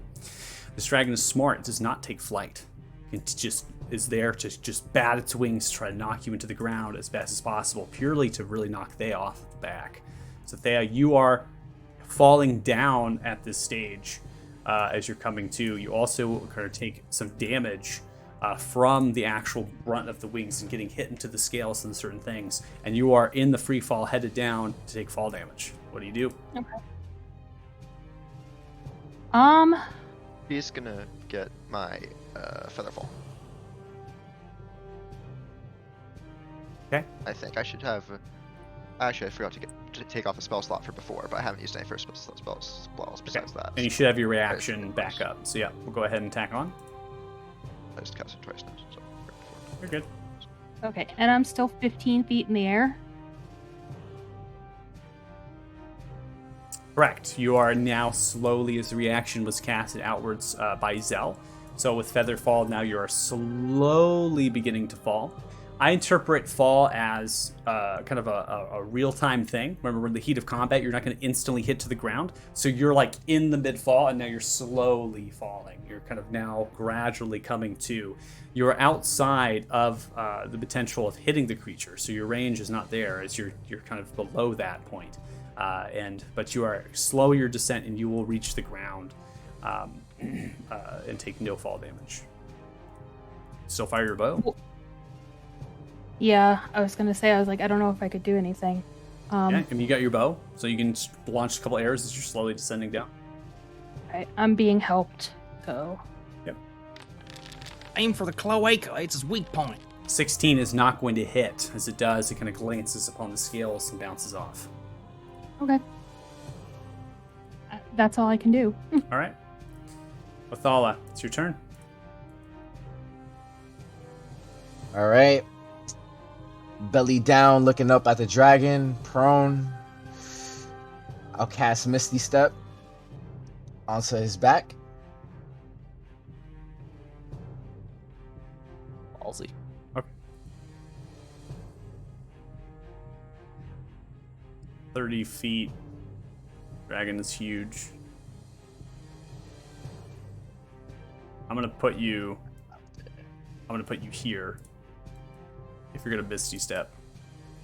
The dragon is massive, so I'm gonna put you at kind of towards its backside with its kind of hunched downwards towards its back end. And you're still prone as you come out of the step. Alright. Staying prone. Scurry my way. Probably like more centered in the middle a little bit. And then Heavy's with me, right? Correct. You've sent Heavy back. You. Okay. Alright, so I'll look at Heavy and I'll tell him, if I go down, get me back up. Use one of those potions. And then, can he help me with the stone since he's like an extension of my conscience of some sorts? Can he help on that? I don't believe so. I don't think he could help you with that endeavor. I'm also trying to think if he can even help based on the fact that he helped Ezekiel previously. But I think because it's the new round, it should be fine. No, cannot help you with the saving throw. Okay, cool. So yeah, if I go down, just bring me back up. And I'll attempt another intelligence save. Okay. Roll it again.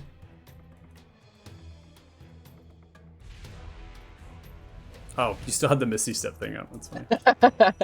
The effect, yeah. Up down. Great. Does the stone explode? All right, go ahead and make another save here.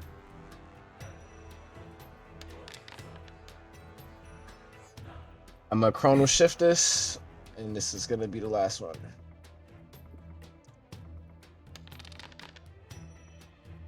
Nope. Bad luck. Nope. Where's those nat 20s? Not for As you- Odala.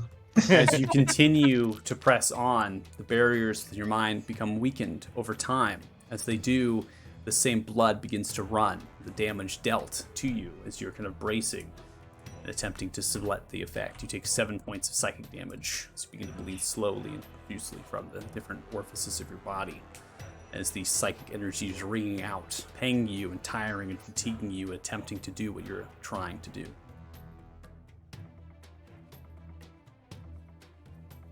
It's the end. Yeah, it's the end. Ending turn. Okay. Before I cast this, I'm gonna see if I can not hit anyone else with it besides the dragon. Yep. I'm Okay, dead right now. fireball. I fireball the whole party. He's got it. He's And- got to get it, bro. He's got to get it. God. And now I'm going to portent the dragon saving throw to a 10. Because I don't think dragons usually get high dex. I mean, I'm assuming the giant dragon is not very high dex, so 10 seems Okay. You never know. probably So won't save. fireball erupts. It's going to clip into the side. The barrier beginning to erupt. 26 points of fire damage. Emanates outwards. The large shards of ice splinter. The thick sheet.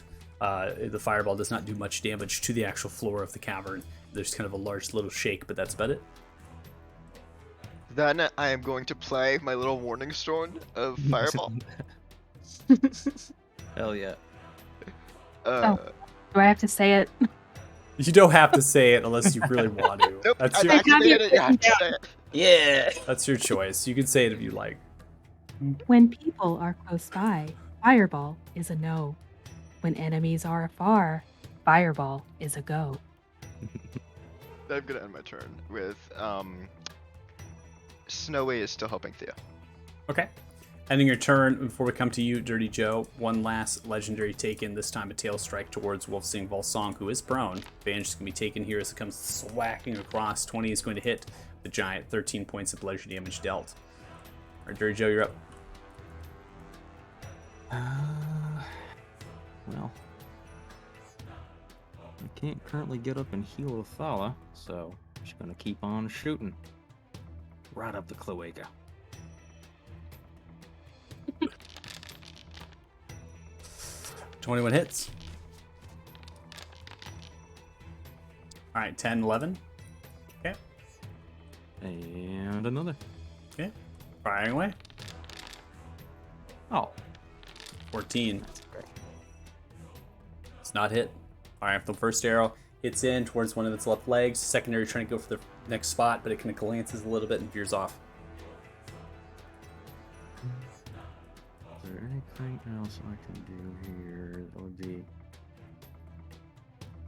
no. That's it. End turn. All right, Ezekiel, you're up. Am I still flanking with? You are still flanking with Wolfsong. Wolfsong, yeah, he's still within the melee range and constitutes a threat. Wait. Then I'll go ahead, take 3 attacks at advantage. All right, let it rip.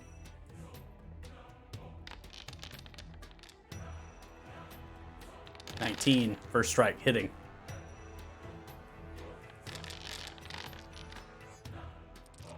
Second strike with advantage. 17 does not hit. Pulls its head back away. Lowers it back again.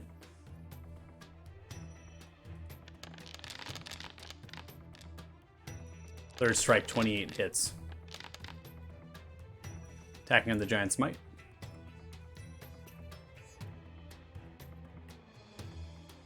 Okay. And that's it. All right, so as you come for the 3 succession strikes, 2 of them hit. Pulling its head back down, you come back around. Kind of bring the sword back and forth, scales and blood flying from its head. Continuing to raise, finding an opportunity to bite, claw attack, unable as you're coming, making a ferocious strikes in a trio of them. You see multiple bleeding profusely. It's kind of staggering a little bit on its haunches as it's kind of pulling its head back. Ending, we now come to Wolfsing Volsong, who is going to take half of its movement speed to stand upright, as it is going to go for a trio of attacks at advantage with the axe. First strike hits.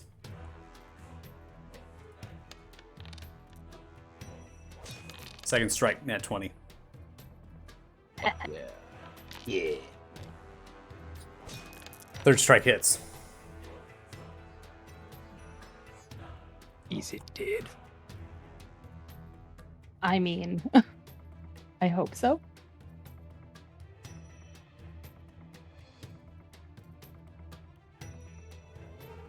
$61 total points of damage after resistance dealt. That's how much damage Wolfsing Volsong dealt. Over 100 points of damage with 3 successful strikes. The beast bleeding profusely from its back end. The tail pretty much completely gone off of its back as Wolfsing Volsong is just raking through.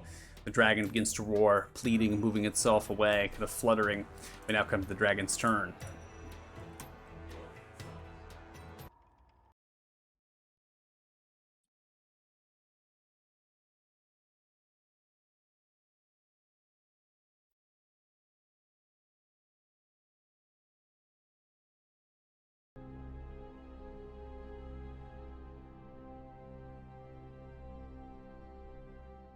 So we come to the dragon's turn. The dragon begins to pull back, moving its head back.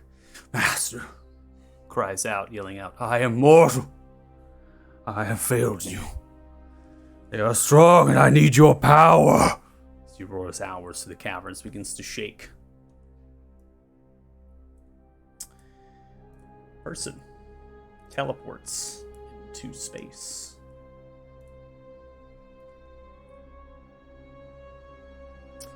Now, this individual walks up a little bit after the teleportation. Appears to be a human male, wearing a bright red and gold interlaced robe, the pattern of twin dancing dragons, peering through this magical portal, traversing through a fracture of space-time. Thin, slender, lighter complexion, white hair waving about with golden draconic eyes. As he does so, nearby, another teleports in similar space.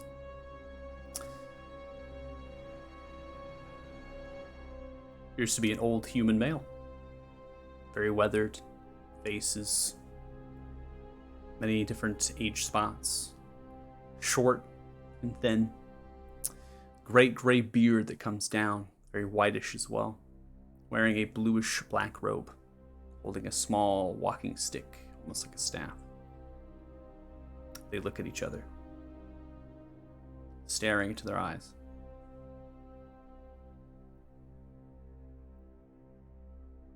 Sees the human male just kind of rotates a little bit. Also going to be increasing the light space just a little bit so we all can see. Potentially if other places.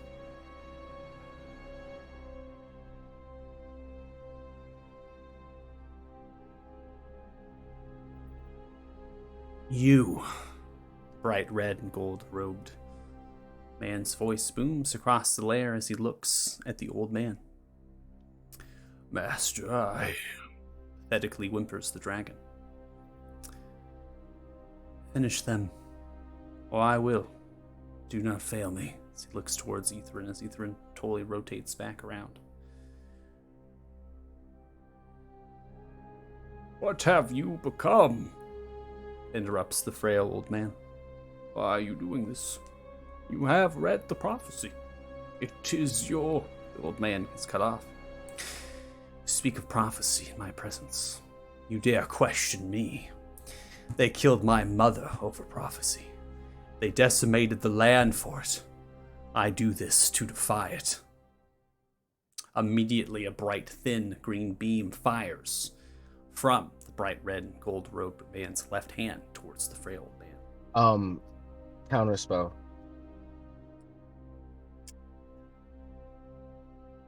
Okay. That's your choice. You want to use your reaction? We're in a pause state, so we're going to go through, but you can take it if you'd like. Yeah, I'm gonna take it. Okay. Go ahead and make a roll, please. Plus intelligence, right? Yeah, so you're going to make just a simple intelligence check. Able to shoot at this guy in the robe at any point during this? Dirty 20. Probably Evil monologue Maybe like time. Chill. I want to shoot him. We go through all this rounds of This combat hours in. We go through a nice break with the monologue, and I swear, we got a pause. You can take a shot if you want. Go for it. Go ahead and take a shot. You know, I would like to. Sure. I would like to. I just see Fire away. some guy talking to a dragon, tell him to kill us. I'm like, no, screw you, man. Yeah. Shoot you first.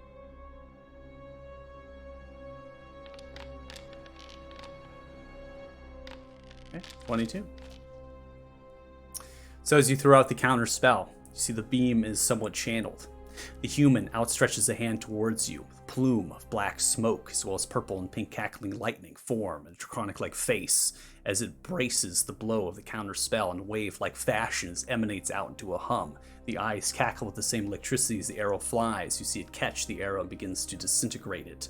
As the man looks towards you and smiles, continues to focus its channeled green beam on, attempting to hit this frail old man.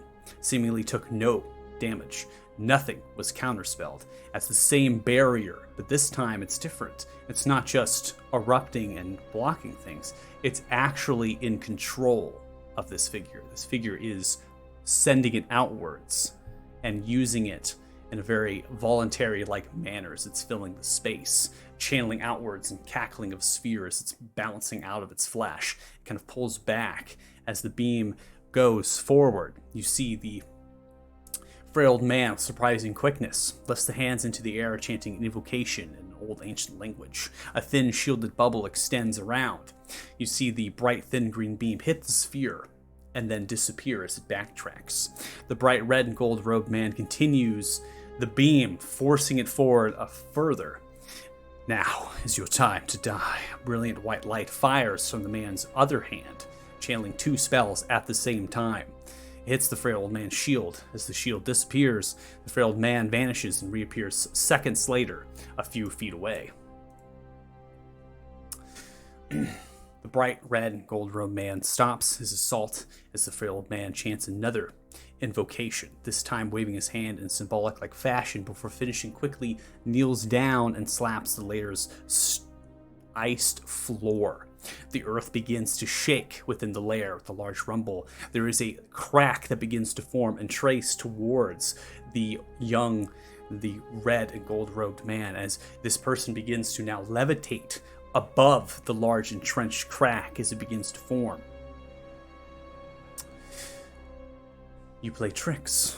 He raises the left hand to the ceiling. It becomes a lit, large of these icicles begin to break off, shearing down. As they do, they're almost gravitationally pulled outwards as now granite is ripped off of the ceiling into boulders. They alight with a flame, turning into meteors and attempting to strike at the frail old man, who then grabs the hands, pulling them together as sparkling electricity begins to embrace, throwing them outwards in a chain lightning-like fashion, implodes the meteors prematurely into the actual air, arcing through the entire body, begins still channeling out the electricity, breaking up large pops, explosions.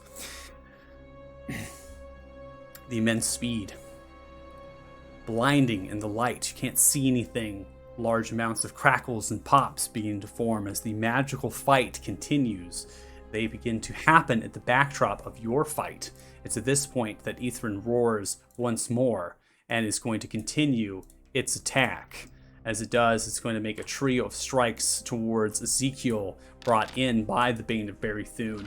Comes in 13, bite, strikes to the ground, nimbly dodging out of the way. Comes in for a claw strike as it comes ripping across. 22 is going to hit you as it swings. 17 points of slashing damage dealt. You're able to resist that, taking it to 8. Another claw strikes, rakes coming from the floor upright. 16, you're able to kind of sidestep, moving quickly with your haste, moving at supernatural speeds. It's unable. You see Ithrin whimpering, moving side to side, teetering back and forth. Regmore, you're prone underneath the beast. Is your turn.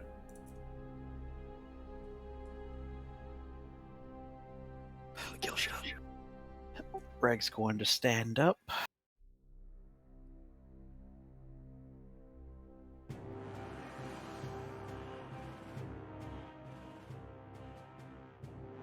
Move there. That would put me into flanking, right? Yeah. So now you're in flanking, moving your position, getting that angle with the backdrop of the characters. Yep. And wild shaping back into bear. Okay.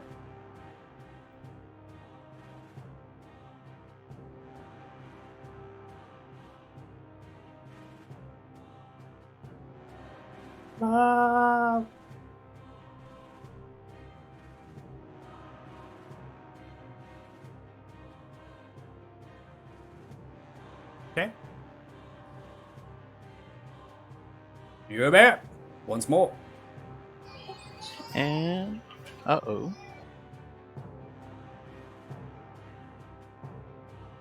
Uh-oh. What happened? It's still giving me my normal attack setup. You might have to click away and then click back onto the token of the bear.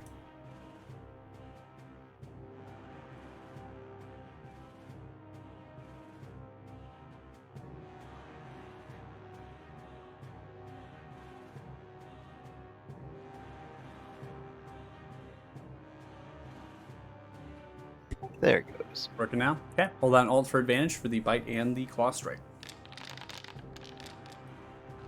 10. It's going to be a miss as you come through with the bite, yipping at its head as it's pulling it back and forth.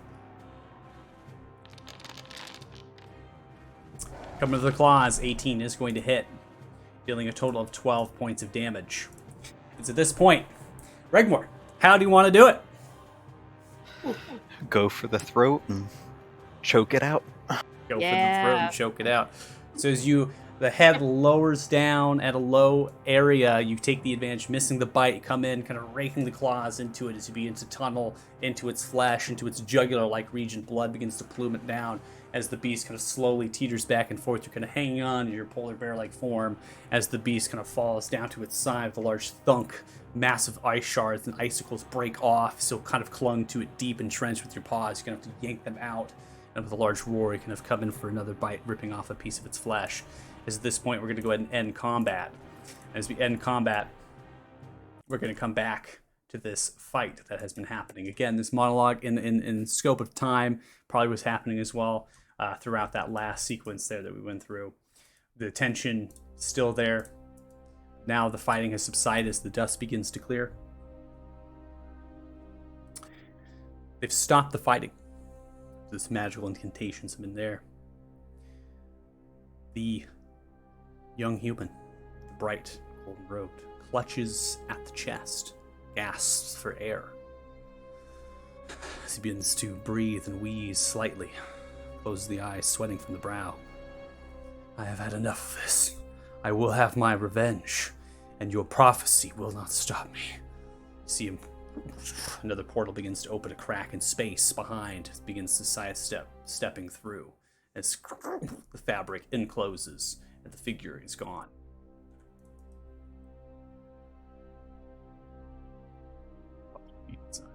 That, we're unpaused. Yeah! We done killed a dragon! Do I look as bad as the dragon looks? Have I landed yet? Yes, you've landed.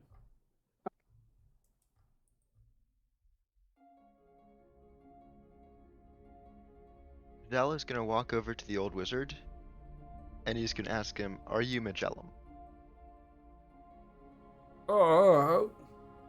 Yes, I am. Yeah. It's good that you and you must be Zell. Mm, Yes, I do go by Zell. But I also have one Yeah. other question. It's nice What to was meet that you. force field you were using? Like that kind of like field to block it. That seemed It's, big. it's very powerful spell. Seems very low on the priorities here. You all right? You all safe? Yeah, yeah. For the most part. It'll be good. Thank you, Thrym, for your help and guidance. Wait. You're the guy that's over 1,000 years old. Am I that old? Yeah, maybe. Well, you see his wolf sing while song goes around to the head. Now I'm going to cleave it off. Taking no time. Making it work upon the dragon. I imagine you all have lots of questions. And, well, moves the robe, turns around, pulls out a small book. I could answer one question. If I'm to answer any more, I feel that things are not going to happen the way they should. Ooh, well, Dirty Joe, you look a lot younger. And, well, oh, who are you? About younger? Nothala. Oh, yes, that was not supposed to happen. Yeah. Well, moves back, slowly wobbling across the ice. Staff waves the hand, sits down into an invisible chair. Food pops into the hands. Tankard of ale, piece of bread. Got any more of that? Yes, I imagine I do. Hands you the loaf of bread. All right. Another loaf of bread appears in his hand. Cheers. That was his one question. Oh no. I was totally thinking that. So, as Will Sing Song is intentionally to dismember the dragon, taking parts, gifts of Thrym begin to subside immediately as they begin to kind of pull away. Even Youthea had a gift of Thrym, just not used. Dazzling blue lights begin to pull. They are slowly dissipating from you. Greg is going to try to Dissipating harvest himself. some dragon meat.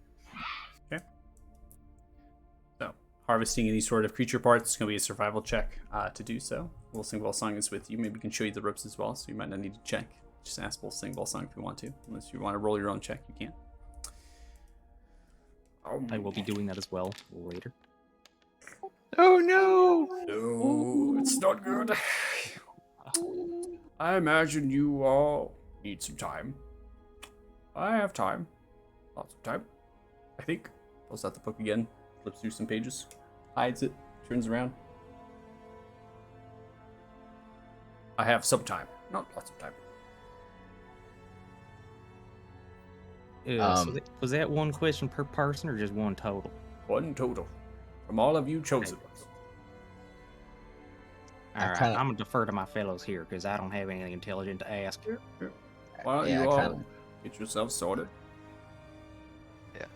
Go pedal.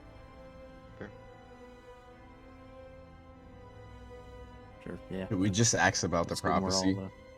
Okay, I think asking about the prophecy might be a bit too... Because he said he'd give us one question, but he didn't say how much he'd answer it. He's clearly worried about interfering with the prophecy.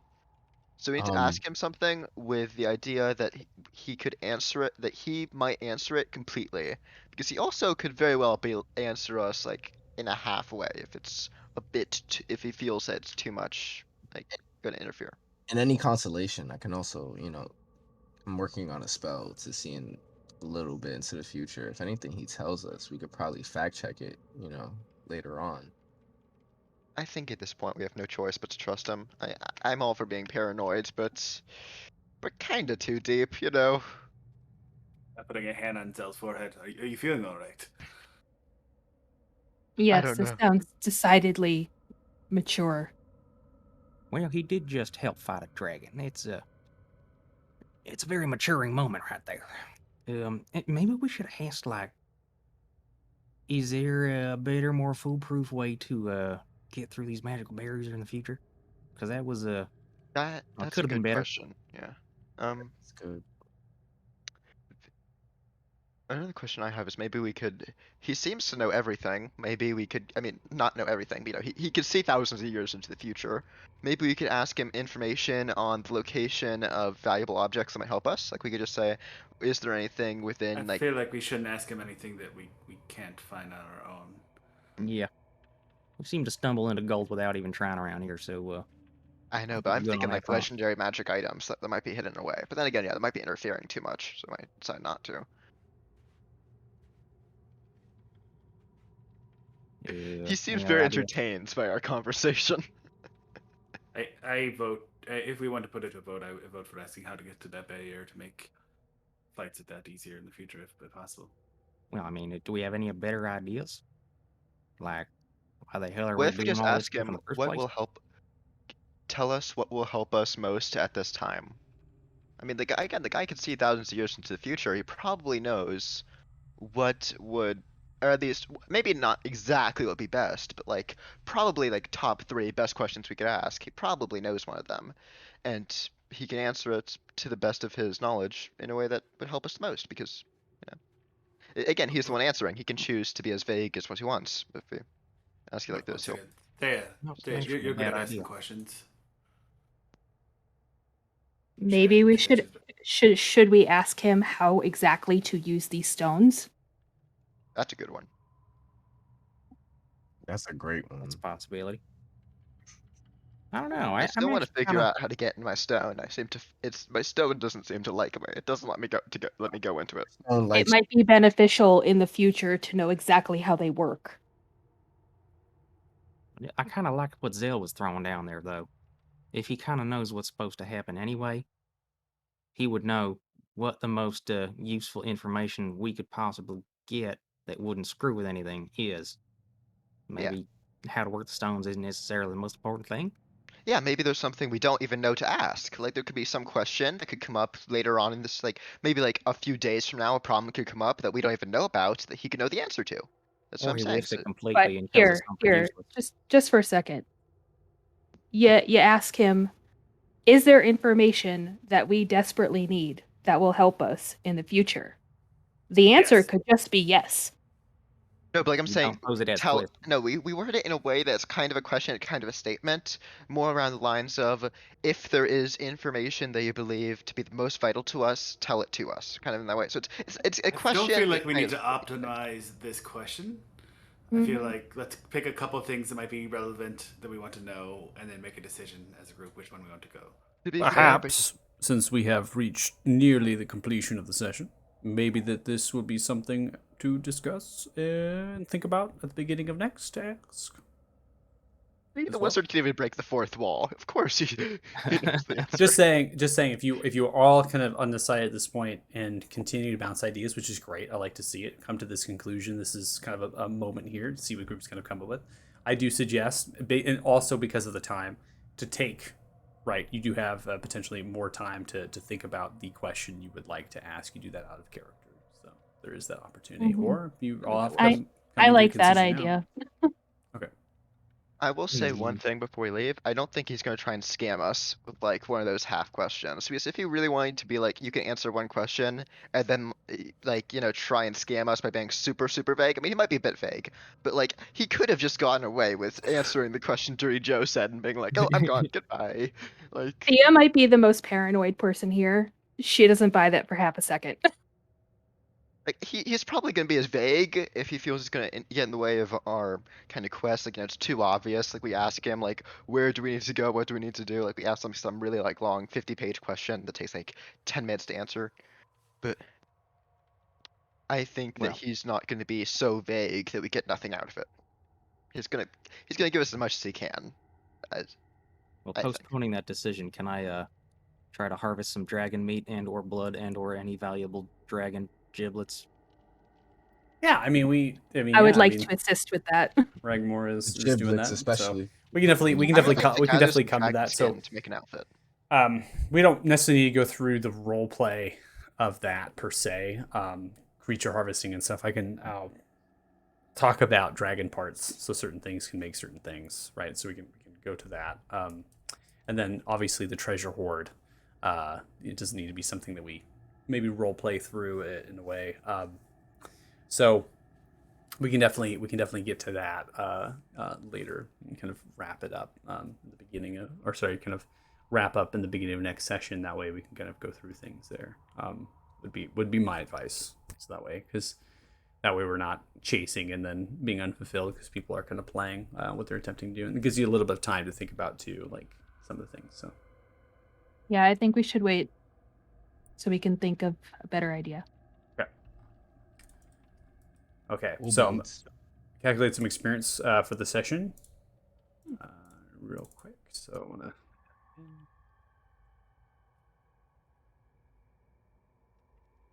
That's funny. You all are gonna. You know, you won't hate me, but it's definitely not. It's not a great.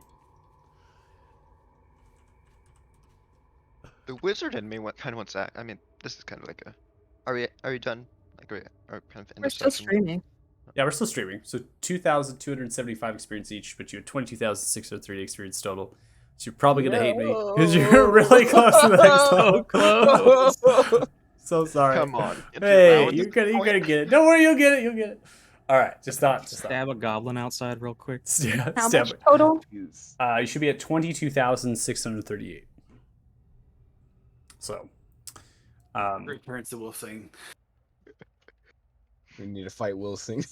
yeah, fight Wilson. We gotta take Wilson down. So I'm gonna go ahead and close out the stream. So if you're watching, thanks so much. Really appreciate it. Congratulations to Group 6, Slayer of Dragon. They did it. Ragmore. Yeah. Ragmore. Ew, yeah. Tear its Yeah. throat out. Yeah. Polar and bear we, versus the white dragon. There you go. We'll be Somehow back the for polar bear another won. session here, and hopefully you join us then. And we will see you later. Group 6. Ah.